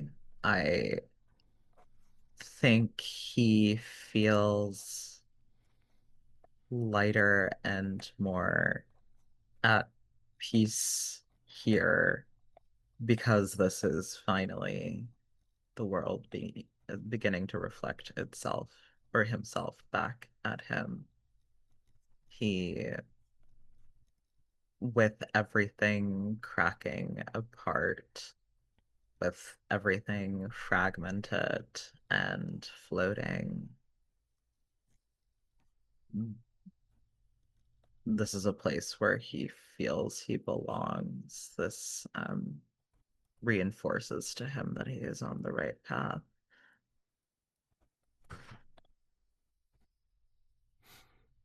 And again, you still have the option for the reduction roll, so at any point, if you want to do so, just let me know what you plan on intending on doing. Revel, Valen, you also now have the option of the reduction roll too. And we're only in ring 3. This is beautiful. Okay, go ahead. Tell me what you guys feel. Yeah, I think for Revel, it goes up because it feels as if we are standing at the broken heart of the universe. Just endless grief and darkness and loss, just repeating over and over again. But I think there is like that overwhelming sadness of a broken heart, like overwhelming her. But more than that, I think for a moment, that pull that has been guiding her falls away. And I think just for a second, we see like all of these moths just frozen, in mid wing, just little frozen icicles of beautiful little wings, a moment frozen in time and despair as everything just stops, just a heartbeat of the platonic ideal of loss. And then it picks back up again, almost like an engine sputtering to be kickstarted. Valen? Yeah, I think doubt and worry start to creep in. Valen came here looking to put an end to the chaos that has clouded his mind for the last several months, to gain clarity on this journal. And as they move forward, and sure, there's literally a direct sign, but it seems like the thought of clarity and his own even his own thoughts are starting to get a little more jumbled the further he gets into this forest. And yeah, doubt creeps in, be it from doubt of his companions, doubt of his own abilities, doubt if this will solve his problems. It's the worst. It's absolute worst. I have And a go ahead. I have a thought about a reduction roll here. Sure. Okay.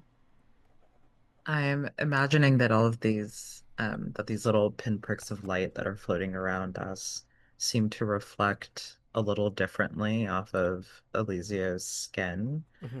Um,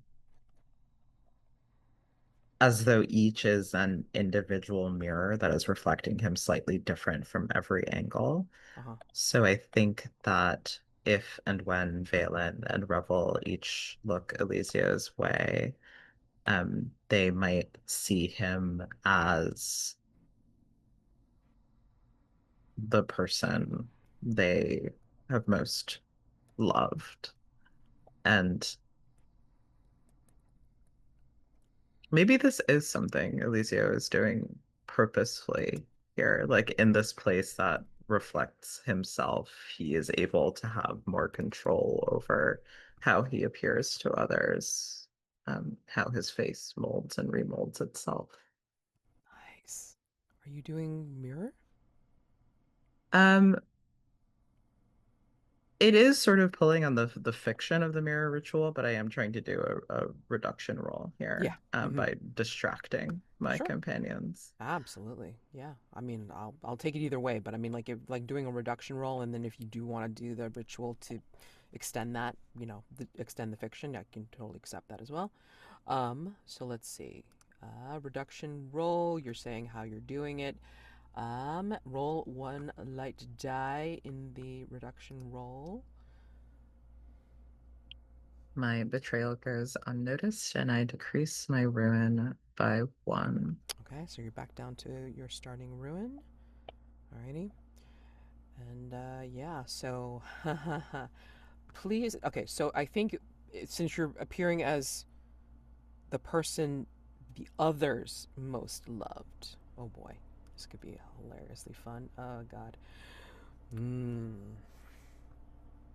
I think we can suspect who Revel sees, but I would like to know who Revel sees, and I would love to know who Valen sees. Oh my god. Yeah, I think obviously when Revel looks, we see that lover. I think she's called Etheria. Um, and I think we see, you know, dark hair done in a braid. There's like specks of paint in it. Just very beautiful. White shirt, again, like this paint, but in like a very artistic way, the way that you would romanticize a painter more so than like an accurate picture of it, is what we see. The most beautiful dark eyes you've ever seen in your life.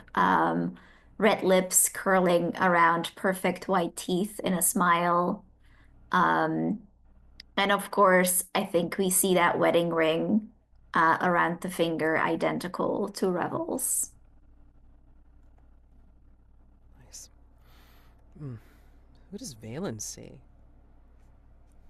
I think what Valen sees is strikingly close to Elisio himself, or itself. It is something ever shifting.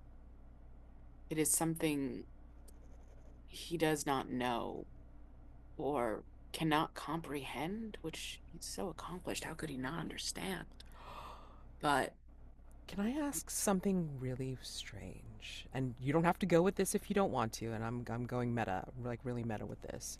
mhm. Is it possible that it was Valen who had the sinful thought? Ooh.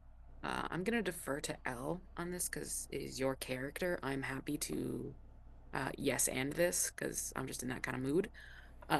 But I want to give, yeah, obviously discretion to Elle on such a matter of their character.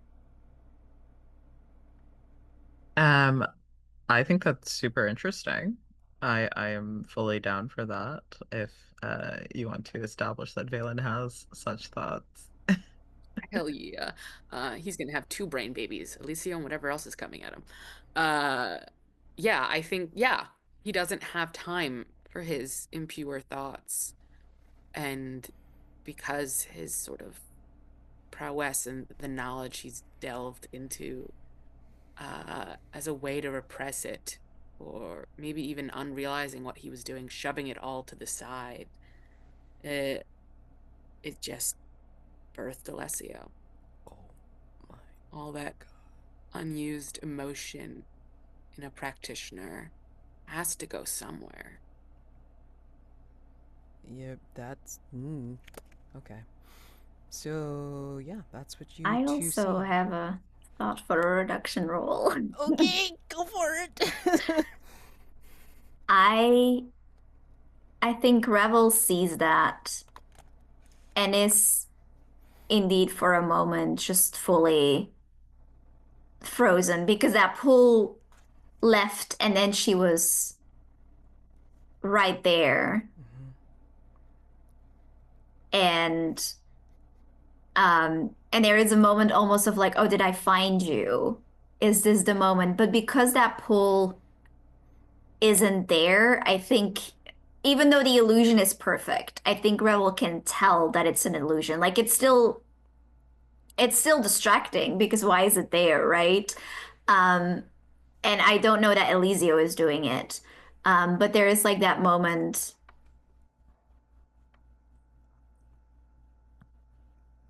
I think there is like that moment of stillness and confusion.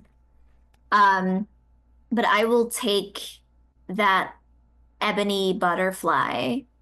It rests on my finger, and I will put a spirit in it that answers any question, but only with lies. And when I Ooh. have done that, I want to send it back to Elisio so Oh. that all his thoughts and all the questions he may ever ask itself will be answered with an authoritative and definitive answer, but always a lie. Okay. Yeah, okay. Remember that. Okay, so let's see if that happens. So go ahead and roll reduction, I please. rolled a 1 that is less than my current ruin, so it goes down. And Elisio does not, I guess, notice that all your questions are now falsely answered. Oh my God. Okay, so basically, yeah, it's like you see the like maybe it goes unnoticed because Revel looks like she's stock still, and oh, Elisio, the ebony butterfly comes fluttering back. I think that as it comes fluttering back, we get like a close up on its wings, and we see that in this very subtle, like black on black pattern, there is the same sigil of the first sorrow lies. And I think that somehow Elisio doesn't notice when the butterfly um, flies back into his mouth, um, reintegrating with him. And as he looks back at his companions who are seeing him in this sort of fractured, illusionary state, he sees them as illusions as well. Um, Revel as that figure of light once more, and Valen as nothing at all. Oh my God, amazing. Revel, go ahead and take away ebony butterfly since it's now back with Elisio. And yeah, I think we're just gonna leave like World of Reveling Light in there. Valen, let's see, what can we give you? Or hmm, I want to give you like an additional condition of impure thought. Yeah, like let you sit with that for a little bit.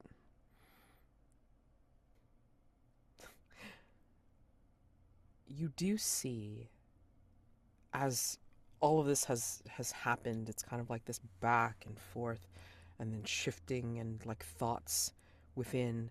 I think your actual vision clears and you realize that there is like somewhat of an oasis. There is a spot that seems to represent a grounded piece of reality that you can actually make camp. There is a fragment of solid ground, time and space whirling and eddying around it like a breeze and gentle current. So you could conceivably rest here if you want. The slowly brightening stars begin to gleam and twinkle while racing across the technicolor void. For a brief moment, the strangeness of the hollow grove feels distant, and the fear of horrors yet to come are pushed from your mind. What memory bubbles to the surface, raw and charged, that pushes you forward towards infinity? Here in this calmer space.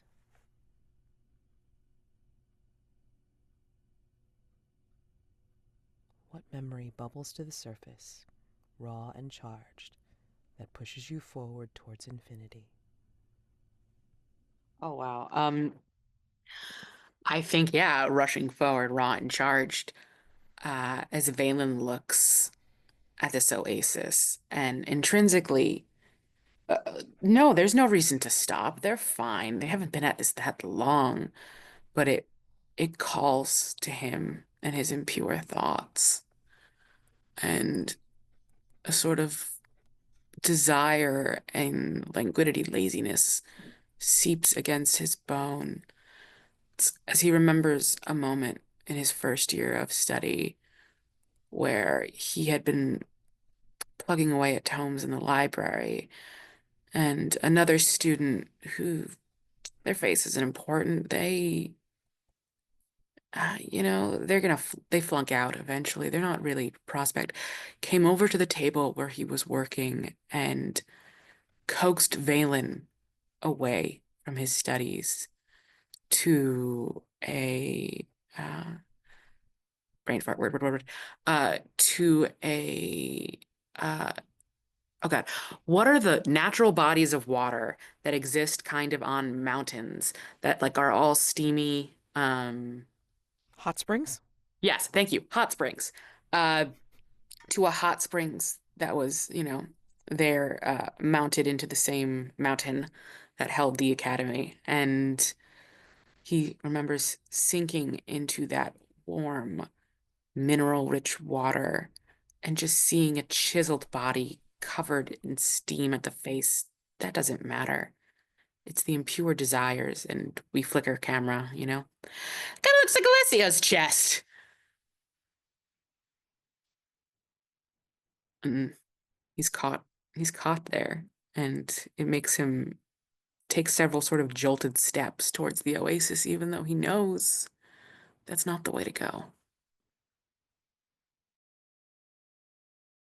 In the dark, we hear labored breathing,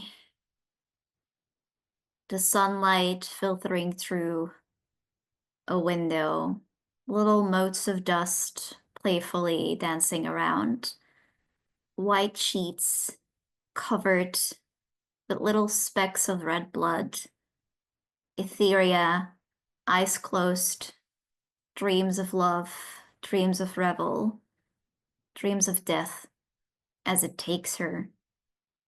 Revel stands by her, created by this person, and yet still here. Now her dreaming is done because love cannot be contained within the veins of one person, within the imagination, within the mind, within the heart of even someone as wonderful as Etheria. And for the first time in her existence, Revel feels real fear. To be a love not for one person, but to just be without purpose, without being loved back. And love is supposed to be eternal. It's supposed to go on forever. So Revel leans down, presses a perfect kiss upon still and cold lips. Etheria gasps as a spark of life ignites within her once again. Revel shrinks back as if she is now something to be feared, because now she is love, and also the only thing that could kill her. And we see a little vignette, a montage of this agonizing distance that life has placed between them, for even a single touch will now take her. And it will not be a death that the universe decided, it will be her. She will have done it. And they both know that you cannot kill a dream, but you can turn it into a nightmare. You can corrupt love.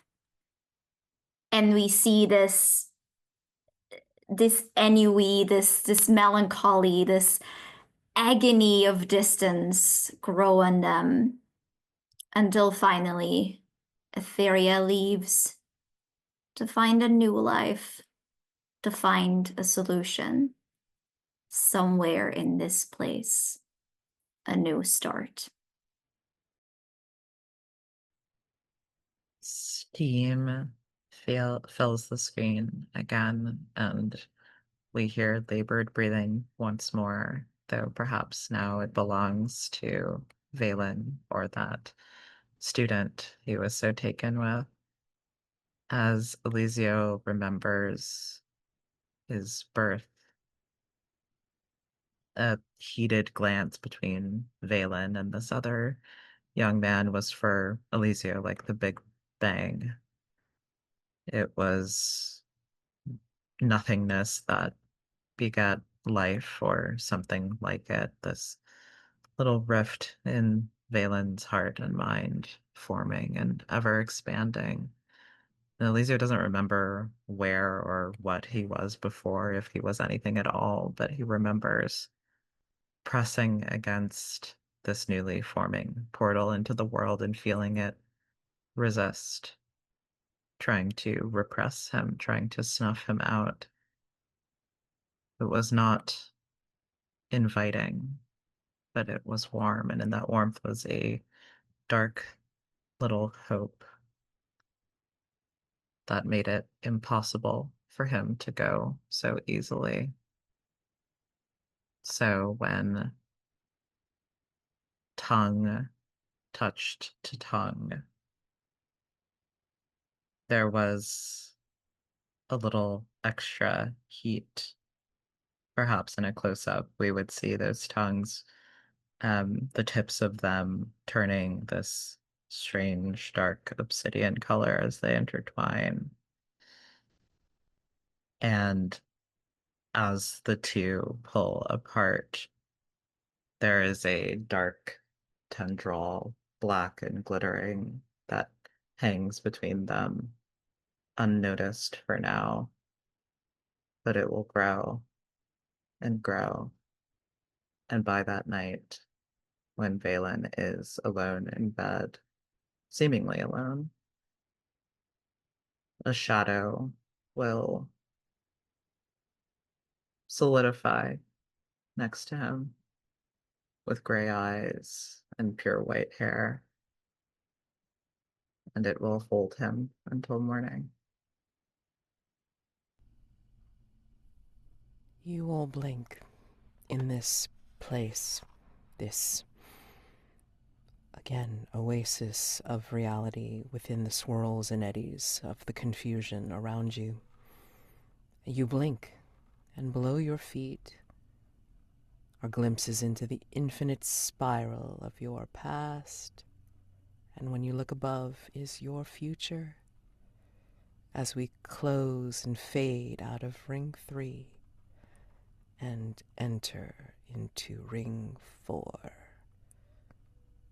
And we will take our next break. This will be another 10 minutes. So we will go into, we're back at the 47 mark. All right. So see you then. I'm so excited because like this group is absolutely feral and I just love it. So anyway, okay. You said you wanted to do something, Valen. Yeah, I think so. We've reached this oasis, and we have this moment here, and Valen is sort of leaning back, and his eyes closes, and he sees a moment in his youth, and we see a dark-haired girl, very similar to one we've seen before, but a little younger. Paint coats on her arms and her hands. She's the town painter's daughter. And Valen's heart tugs for her. But he's about to leave. He's going away. And as his eyes sort of settle on Revel, we see almost like an inversion of the faces as Valen startles and realizes that she's keeping him from reaching where he needs to go. He wants these answers and these emotions, these companion liabilities, these intrusive thoughts are holding him back. And I think he is going to reach out to the looping in the forest and ask what it wants to remove these lingering weights on his thirst for knowledge.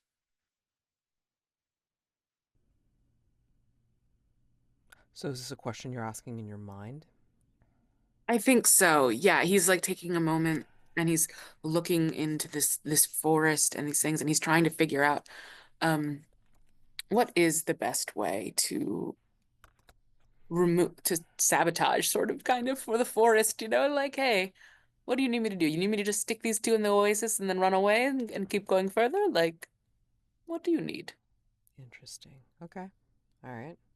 Well, let's call this a risk to mind because you're like, like trying to ask a question of the forest in your reduction. Yeah. So, Can I? well, go ahead. Oh God. I kind of want to, I don't know how we would do this. I don't know if that would be a contest role, which we might not want to do in Ring 3. But if you're asking the forest something, I can summon that spirit that will answer the question, but falsely. Uh, And I wonder if I can basically like intercept, or if we think that's interesting. I think that's fucking interesting myself. I mean, like that would be so fun. Hold on a second. Let me see. Yeah, it makes sense that Revel wants to keep going and survive. So Yeah. What if? That Okay. to me sounds like a reduction rule for me because I'd be sabotaging Valen by giving him wrong answers, but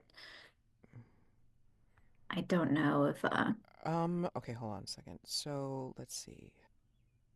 Yeah, I mean, like, because this could go like several different ways. Actually, I mean, I like the idea of like you sabotaging him, but like you wouldn't necessarily. You've already done a reduction roll like towards Elisio, um, so you don't need to. Well, actually, yeah, you can do another reduction roll because I like could you're do starting ruins another. at 3. Yeah, Yeah. because you're starting ruins at 3. So yeah, you can totally do it. Um, hmm, hmm, hmm, hmm, hmm, hmm. Yeah. So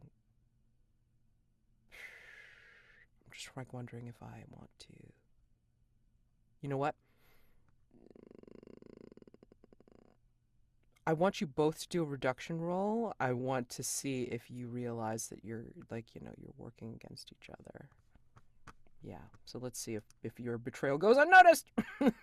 So, I rolled a 2, so mine goes unnoticed. okay. Valen. Okay. Less than your current ruin? Yes. It goes yes. unnoticed. Okay. So you both reduced your ruin by 1 point. All right. So, uh yeah. So let's see.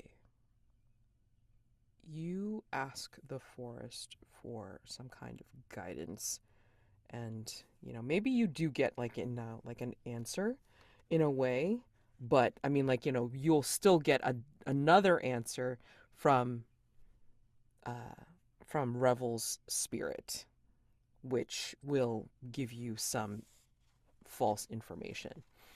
um but I mean, like, your own intelligence will kind of give you like options. So I mean, like, getting a spirit, answering you is not new, right?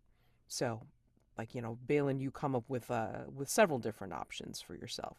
So one that, like, you come up with on your own, and then this spirit that will come up to you, but this is something that Revel conjures up that you are not aware of, that will lie.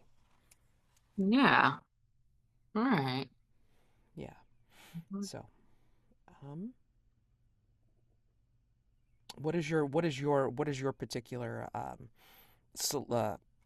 option to thwart Revel? Uh, I think it's to occupy Revel with Elisio because the things that are distracting him are this sorry, are these, these thoughts, this yearning for love and this impulsive lust. And if he can turn them on each other, then they can't focus on him. At such a good point in chat. It's like Valen fighting for his life, and these people aren't even real. Maybe not. Maybe not. We don't know. Oh my gosh. Okay. And how would you propose doing that, Valen, before we go to Revel and see how Revel does the ritual narratively? Yeah, I think we see yeah, we see Valen kind of behind Revel, and we just hear these whispers. Don't you see? Can't you tell? There we go. And maybe as Revel looks forward to where Elisio is taking this moment to sit in the oasis, their vision shifts, and it's not the white hair, it's dark hair. And it's not this perfect chest, but a voluptuous kind of feminine form that Revel actually sees as the object of lust embodies itself into the love that Revel seeks, this childhood sweetheart Valen once had. Interesting. Well, and then oh my god, this is like a weird loop. Oh my god, it's like calling back to the theme. I love this shit. Um, and Revel, as you hear these whispers, but like, maybe enacting your own plans, what does your ritual look like as you're contacting a spirit to contact Valen? Yeah, I think because my focus is shifting on Elisio and I see these fragments of love, of lust. I think we see if we do sit down, then Revel will like sit down next to Elisio, you know, share water, whatever, like a quiet moment of intimacy in that way. And I think all we hear is just a fluttering of wings as these moths are just, over her face, around her head, are just spreading out. And I think we actually see in the distance one of those like chrysalises um, that was guiding the way. It cracks open as newly, like still wet wings kind of like have to flap a few times to present themselves as this new idea, this new creature of the forest flutters close, except it never makes its way to Revel.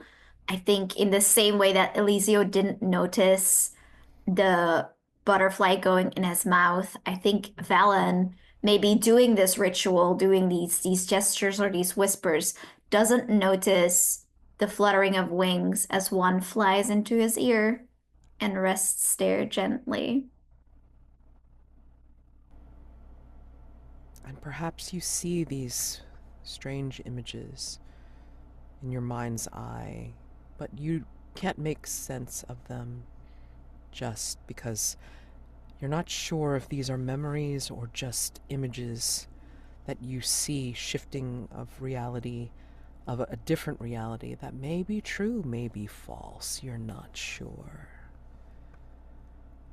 As we enter into Ring 4, the sky above is ripped apart as claws of invisible, absolute gravity cleave through the Gigentian glow. The terrestrial world has been left far behind you as you walk through clouds of choking star stuff, and between the grasping and tearing arms of the bleeding galactic spiral. Your world is torn apart. The shadows of the past and future stalk and hunt you through the blighted roots of the universe. Flashes of the yet-to-be rake like freezing hot coals against your flesh. In your mind, the silent roar of the beast at the center of it all crashes at the door. The realm you left behind is so small compared to where you are now. The hollow grove stretches out like an Ouroboros, reaching out further than the mind can comprehend. The motion of the stars streak into perfect, circular, infinite concentric rings, aloft and above you, forming a ceaselessly starting cosmic eye. Twisted and taunting reflections of every past mistake you've made writhe and dance at the darkened edges of your vision. Every desperate flailing strike against them you feel cutting through your own flesh. Every open wound upon your swiftly fading form bleeds an oozing light. A dark pool of floating mass shows your reflection. It speaks of the future and of the past, and you feel caught in its pull. You cannot face the reflection. You only see its back as if you are staring at yourself from behind. What promises do you tell yourself? What echoes of the yet-to-be are revealed to you? What terrible deeds must you do to ensure these moments come to pass? I think it's a bit of a tale as old as time. It'll have all been worth it. Everything Valen cast aside to seek this knowledge, to be an academic, to understand these tomes, sort of the loving of his youth, where maybe he could have been stayed in the village instead of pursuing studies. This uh, moment that he let happen, but then let go and did not repeat. These impure thoughts, all of that's been shoved away to finally reach this pinnacle, understand this journal. And what terrible deeds must you ensure these moments come to pass? He must kill those thoughts within himself. Because once he is finally free of them, he will purely be able to focus on knowledge. It's not enough to repress, he must destroy. Looking down into the pool and seeing his reflection for the first time, I think, Elisio finds himself asking, is Revel truly better than me? And he hears his reflection answer, no, just different. And in his mind's eye, a sigil flashes. The second sorrow, envy. He asks himself again, and this feeling I have for Valen, it is hate. And his reflection responds, yes. And it is impossibly deadly. Another sigil flashes. The second, no, the third sorrow, isolation. And Elisio asks one last question. And so I will destroy them both. And his reflection answers, Yes, you must, and so you will, without a second thought. Reopen the rift and push them through. Let them feel the nothing and become whole in their absence. We see for the first time the sigil of the fourth sorrow, cruelty. Revel sees her own reflection. Again, this impossible distance in the smallest of spaces. The way that distance is never a matter about space, geography, but about the heart, the things that you are close enough to touch and yet do not. But she is there. At the end of all this, her love is there, and she waits with open arms to start anew. And she feels in her heart the greatest of pities for Elisio and Valen, these empty little vessels with their hearts so broken, so isolated, so alone, so bereft of love. And she knows what she must do. She must fix them. She must insist upon them the greatest of loves so that they can be repaired and perfected and be eternal. No destruction for love, but determination and resilience, and most importantly, never, ever letting go. A rippling slice of reality hangs above like an over-ripened fruit just outside your reach. You could hold the reflection of your past mistakes in your hand, knowing the power to change them forever lies only just ahead. This is everything you've ever wanted. You know in your fading bones that your companions will never let you have it.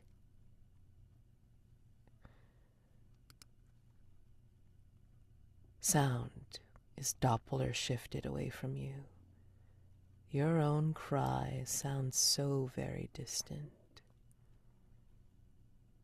You walk through dark clouds of cosmic dust that your skin shows sickly, bright colors. What do you think as you walk and sound moves away from you and your skin seems too bright, too sharp?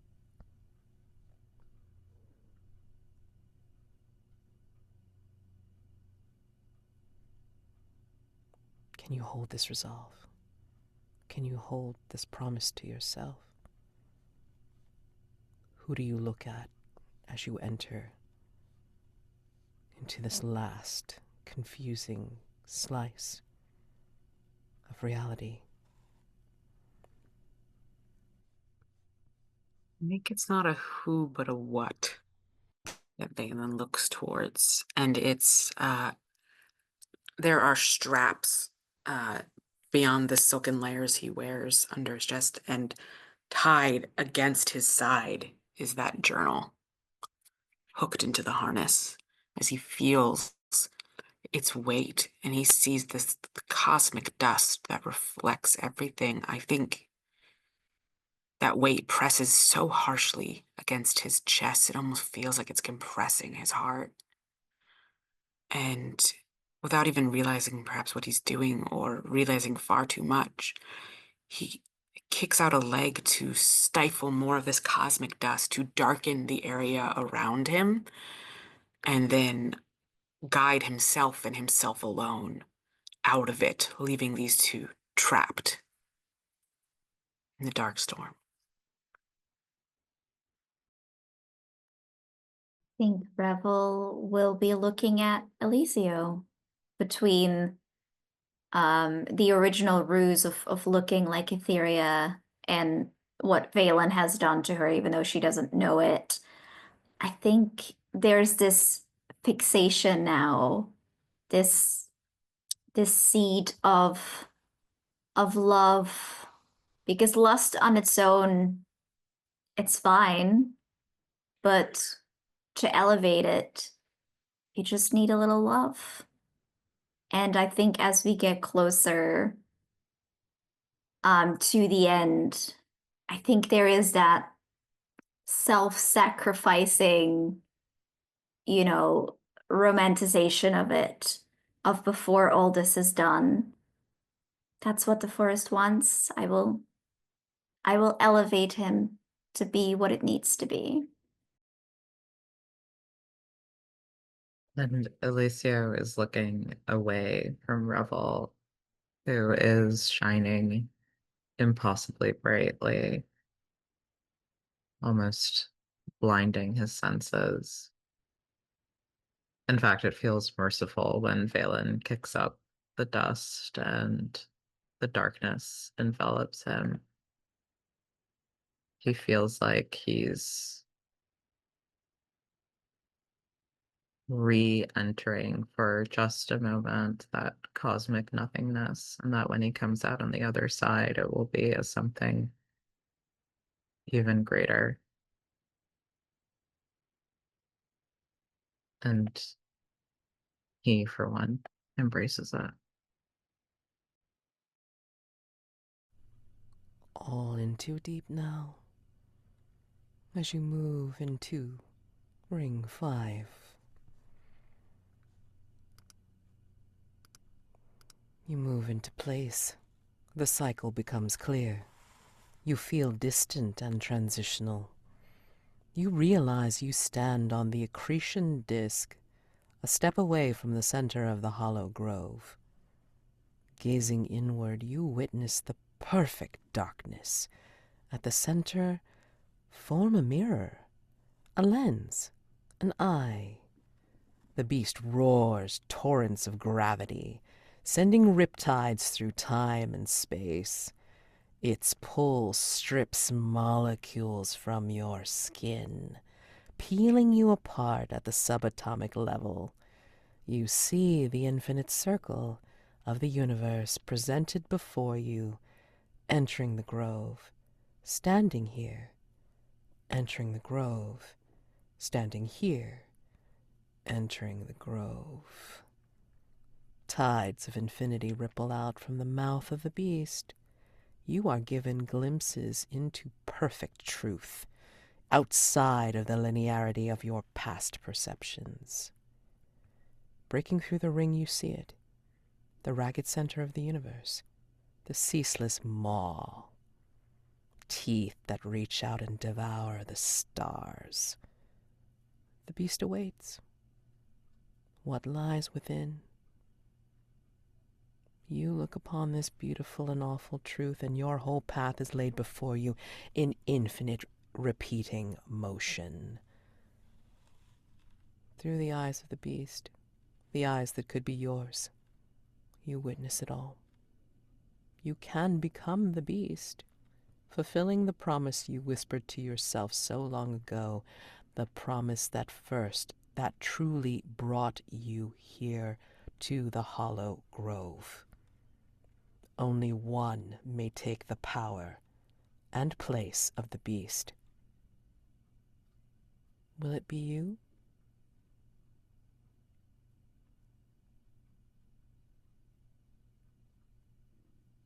This requires, I believe, a contest roll.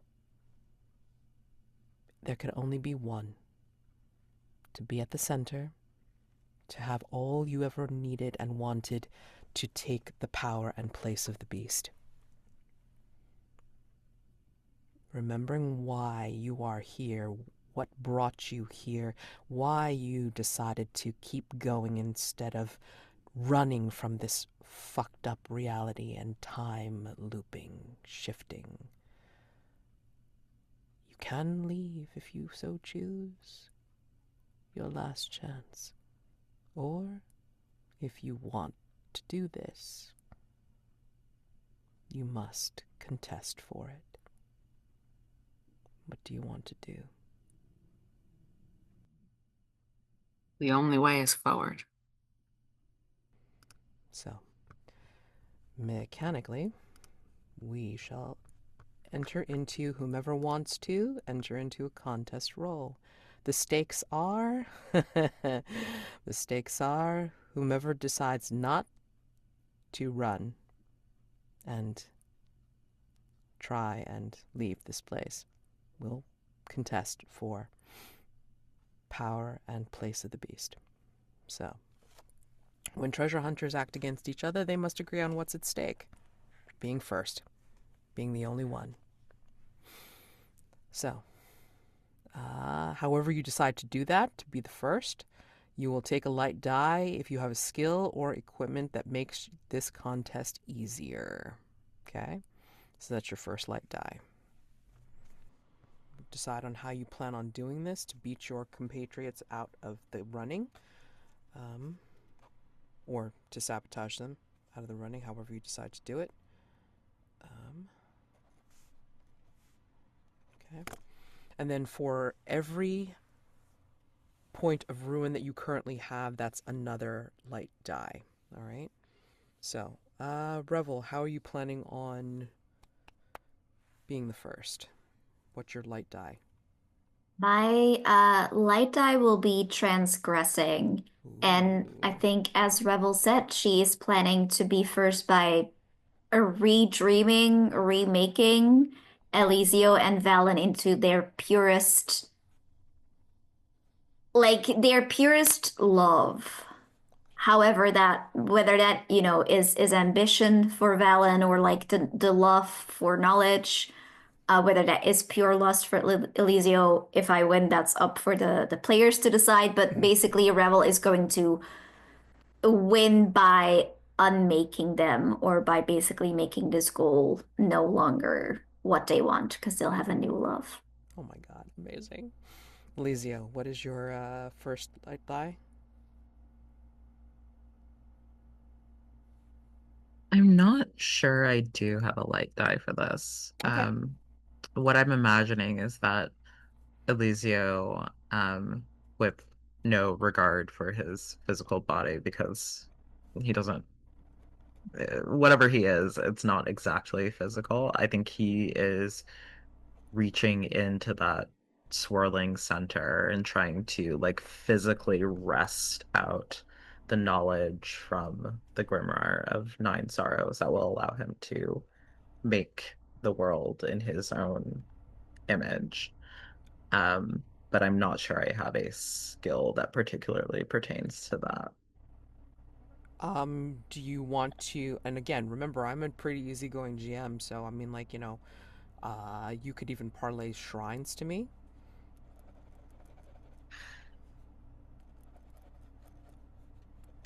Maybe I could make an argument for it, but I'm fine without it. I'm good with the four light die from my ruin. Okay. Alrighty. And Valen. Yeah, I think this is so much. It is vector, charting a course through the unknown, guide, a conjured thread to follow. It is navigation. Okay. Alright. Cool.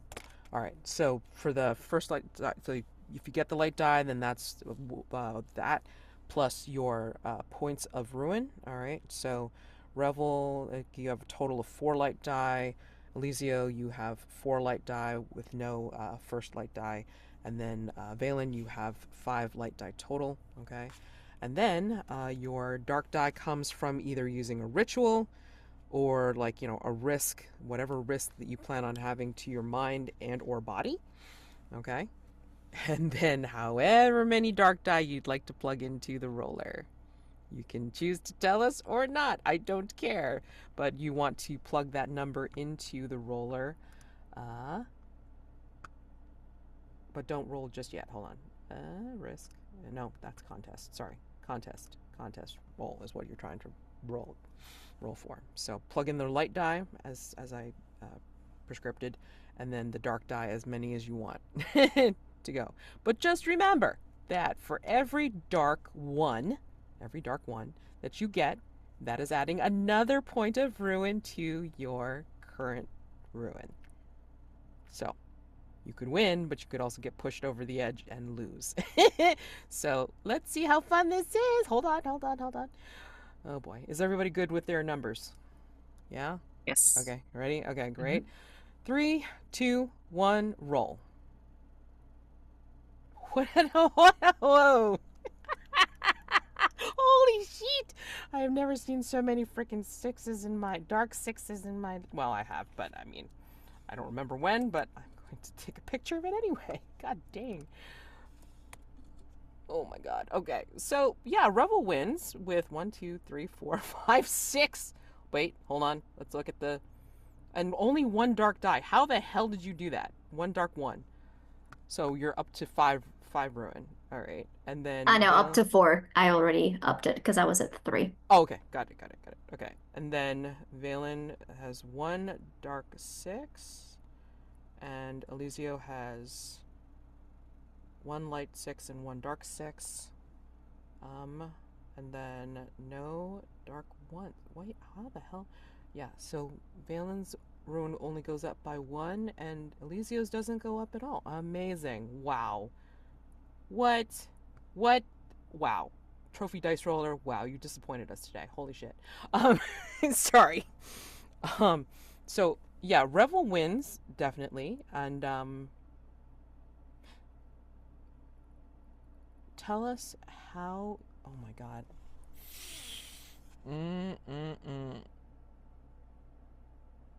So the way I interpret this, and you guys can interpret this any way you like. Basically, it looks like nobody's lost to the environment, which is kind of cool. But yeah, Revel definitely wins. So I would love for Elisio and Valen in that case to then, as I said, like Revel's way of doing this is she's going to remake you to love something else, either more or like more madly or however you wish to describe it. But to basically like not be interested in the beast anymore, so that she will just basically go to it and do the thing. So I think for me it would be most interesting to maybe have those narrations first to see what happens to them, and then see Revel kind of use that distraction or whatever happens to them to just go do her thing with her love. yep. So the ending for right now is that yeah, however whatever you two decide is your new love, and then Revel becoming or taking the power of the beast and becoming the beast as well, and then we will go into epilogues after that. So Elisio, Valen, let's see, hold on. Yeah, Valen, since you lost with only the 1 6 as opposed to Elisio's 2, you would go first. Okay. Oh, tricky. So it's no, you're good. You're good. Um, so the essentially what guided him towards the beast to want the beast is being overtaken by a different love. So I think that original was this desire to figure out this tome that haunts him. And as that sort of washes away from his mind, we find that why is he trying to understand things? You don't need to understand where you're going to go to navigate, Why be so end goal oriented when the world could offer you so much more in chaos, in unknown, if you just let it take you by the wind instead of doggedly chasing it down a path to answers? And he he sort of pauses and he looks, and it's like his eyes really open. He's no longer staring at this one fixated point, but he notices the forest and the trees, so to speak, and reaches out and runs his hand along one of them, muttering to himself, completely no longer interested in the beast, and instead glancing from the trees to Elisio to just everything else around him. There's so much more there. I think that as Elisio reaches into the swirling stardust and uh, the cosmic gruel of existence here, he feels the universe in his hands flowing over him like a river. And as he grasps at it, he's getting glimpses of other people's lives, of their grief, of their joy, of their sorrow. And he looks up into the camera, and we see that his eyes are filled with these veins of luminescence now, and he is awestruck. And there's this almost orgasmic wave that is rumbling through his body, and true sensation in a body that is very new. And he fixates on these feelings of pain and grief and sorrow. He fills with lies and envy and a fundamental separation from everyone else who has been having these feelings all along, but he is like this small child who's just getting a grasp on it. And he wants more, more feeling. He doesn't care if it's pain. So he sinks his arm in further. We watch it disappear into the glittering mass. And he looks up at Valen one last time and then at Revel. And she is shining like a sun. And he lets the light burn out his eyes before he sinks into the center and becomes one with the universe, feeling all of its pain and its love and the greatest sorrow of all, knowledge. And as her companions are fully distracted, Revel walks forward, the fluttering of wings ever accompanying her. The beast snarls and growls, lowering its jaw, wide open, stretching like the universe eternally, teeth dripping with starlight and moon dust. But there, resting in the middle, Etheria, her love.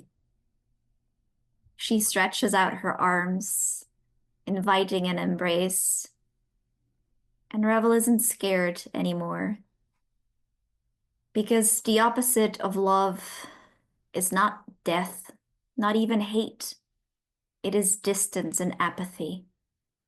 It is to be without when you could be within, when you could be with. And she reaches for her love, takes those hands, and as she does, the beast snaps its jaw, keeping them forever in this little pocket of time, in that one moment right before death, that one perfect moment of love, reunited. And there she will stay forever.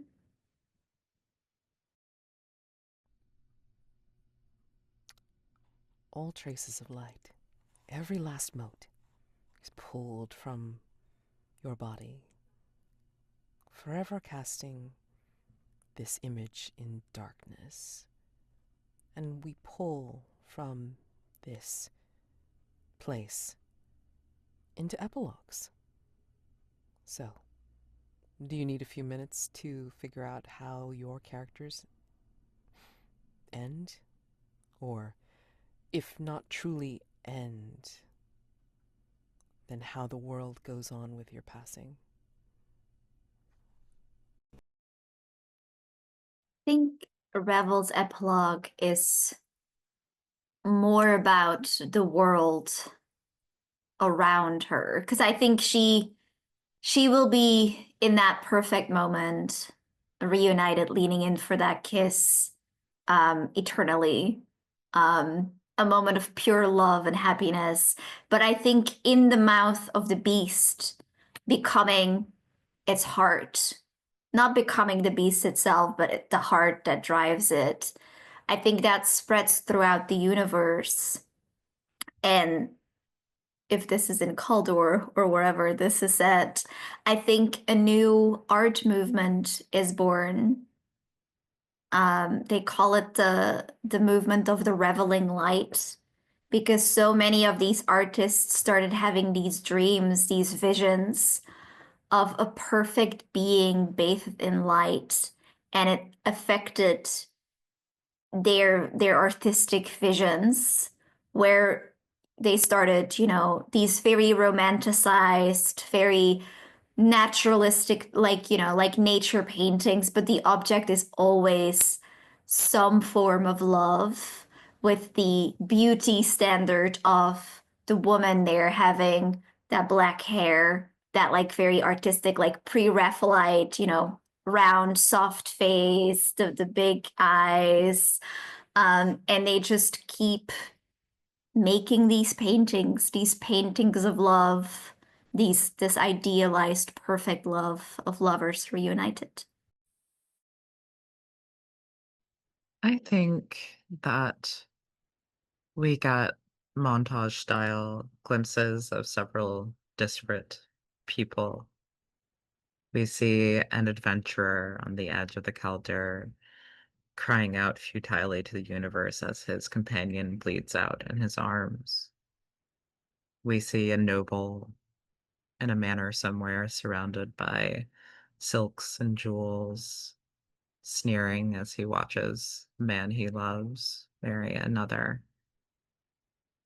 We see a soldier standing sentry somewhere under a stormy sky, his heart filling with hate for the enemy and everything they've taken from him.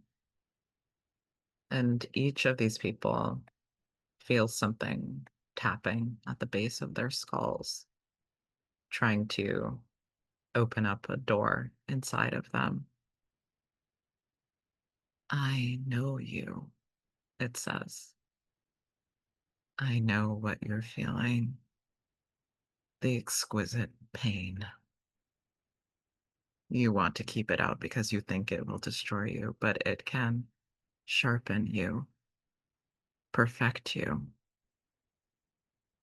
The pain can feel like an all-encompassing love if you let it.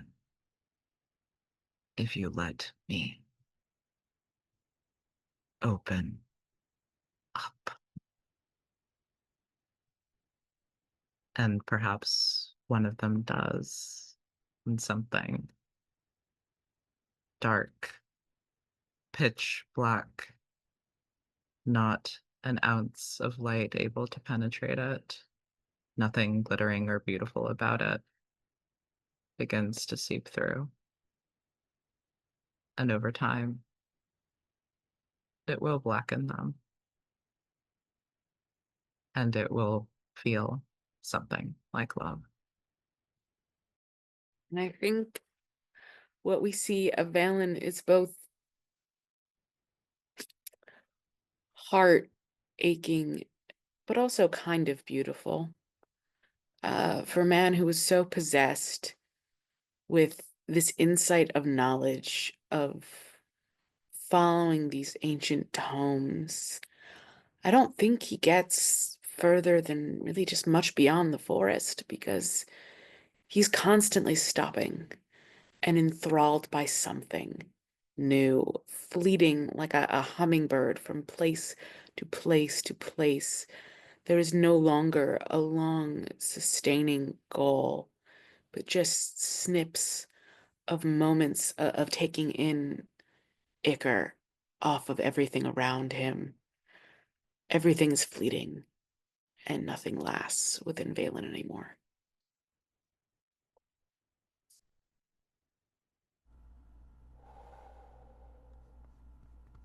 And so ends the quest into the Hollow Grove. Congratulations. Amazing, guys. Amazing. So, stars and wishes as we debrief out of this session.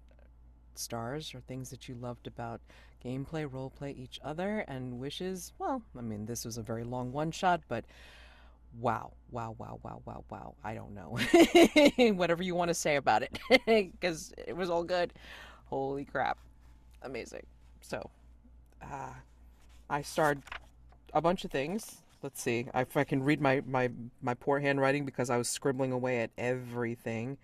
I mean, like, who said lots of stuff? Holy shit. Revel with the broken heart of the universe, the moths frozen, in time, like, like Elisio, excuse me, like trying to reopen the rift and like wanting the others to be whole in their absence. Amazing lines, Jesus. And then also like the epilogue of just like knocking at the door within people. It's like pain can be good if you just open up to me. I'm like, oh my god, these are things I can picture in my head in the movie that is unfurling in my head. And then like, Valen, like just this constant search for knowledge, and then like, just the heartbreakingly, as you say, ending to it. It's like, so goal focused, and then not at all, and then just flitting from thing to thing, and then just constantly distracted by every little thing, and never settling on anything in the end. I'm like, oh my god.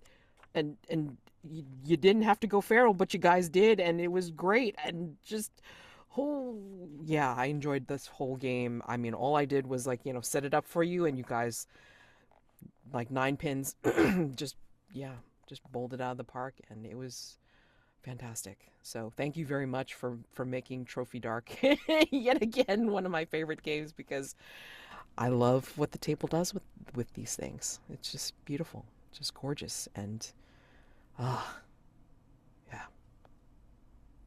my heart is full. Yeah, stars for I loved how surreal this incursion was. Just like very ethereal and surreal and like dreamlike and fleeting.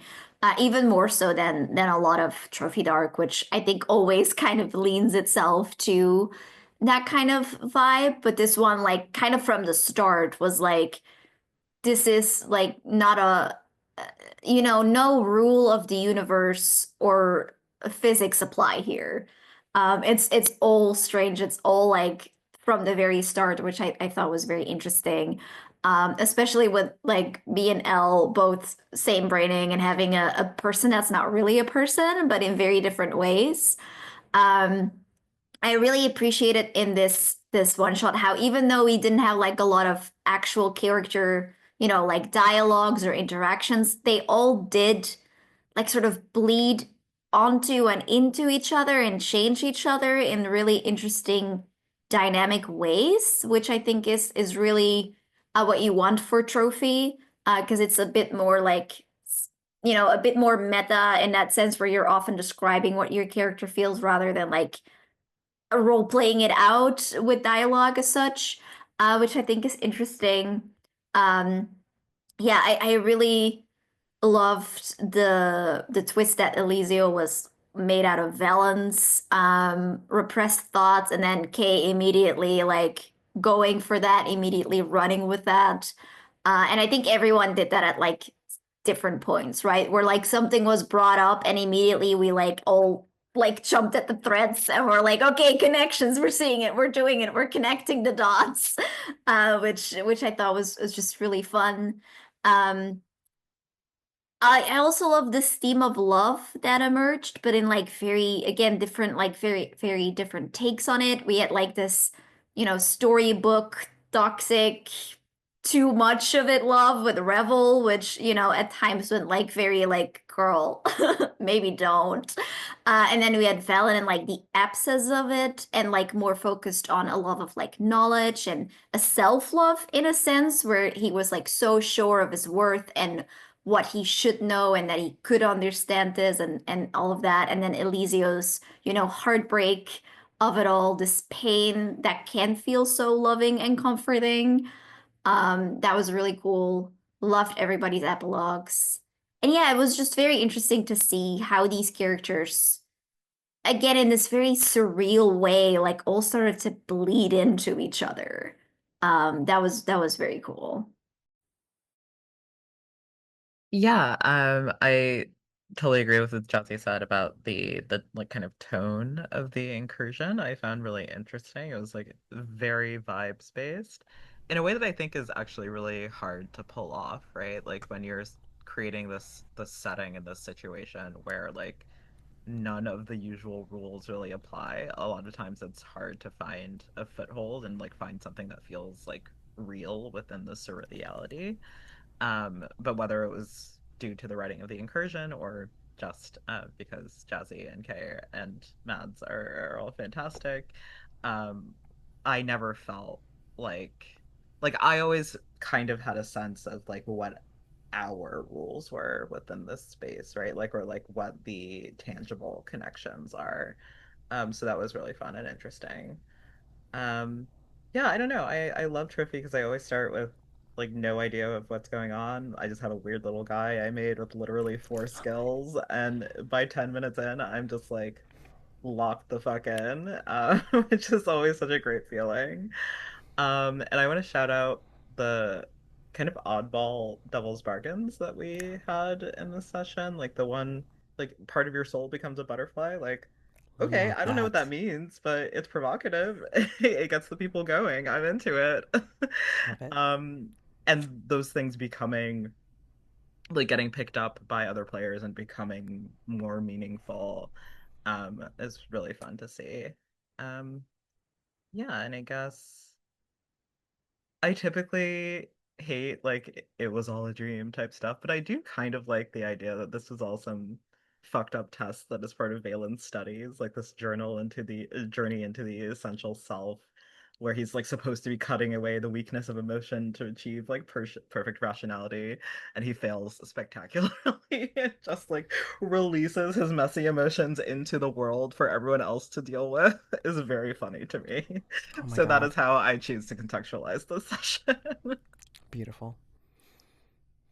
I'm just picturing like a room now full of like wizened and aged scholars just tutting and like like this boy not worth it, can't do it, kick him out. Uh yeah, this is why we don't let the youngins do it. Yeah, stars and wishes. Yeah, stars. I'm gonna third, and I'm like a hearty stamping third onto the ethereal nature of this. I'm probably the person who's played, I think, Trophy the least amongst us. And this tone was just so very different from Roommate Wanted and other things, which I think Jazy really sort of excellently spoke to the fact that we didn't 100% like directly interact with each other much, but our characters bled into each other so much with their actions and their thoughts and the periphery that it never for once felt like they were separated or not in like the same scene or focus. Like they were always seemed held within each other's mind's eye. And that's so hard to do in a game, let alone in a one shot, to really sort of encompass everyone. So kudos to Mads and everyone else for really jiving with those vibes and making that happen star to everyone of the two players being like, oh, you guys are ideas and I'm a person. Cool, you're my ideas. And allowing me to sort of take that step there and that yes and to be like, hey, you know what? Yeah, you're these thoughts, and you know what? You're actually hints of aspects of sort of my character, which is kind of wild and not something I think I really played to before. Very inside out, but much darker. Uh, and I thought it was beautiful, tying it back to these memories, to these emotions. I loved the name Etheria as a choice, Jazy. That was great. Elle, I actually Googled. I my brain forgot because it's early in the morning. I Googled. I'm like, what the hell are the nine sorrows? Like trying to be like, what are these things? Where's this list from? And then realizing partway through again, oh no, this is just Elle being such a amazing story, partner that it sounds like real legitimate lore. I'm like, oh yeah, someone's sorrows, and I found something about like Mary. I was like, what even? So that was super delightful. Yeah, that it's so evocative what you do that it makes me think you must be pulling from some long lineaged history or something. No, this is just Elle's brain doing what Elle's brain does, and it's great. Yeah, yeah, all of it just so good. Yeah, I did my best, fam. I was like, you know what? Talking in the beginning, pre-game with Mads, I'm gonna make a not horny character, only to then have this character have a tulpa of horny. Alas, it's just not meant to be.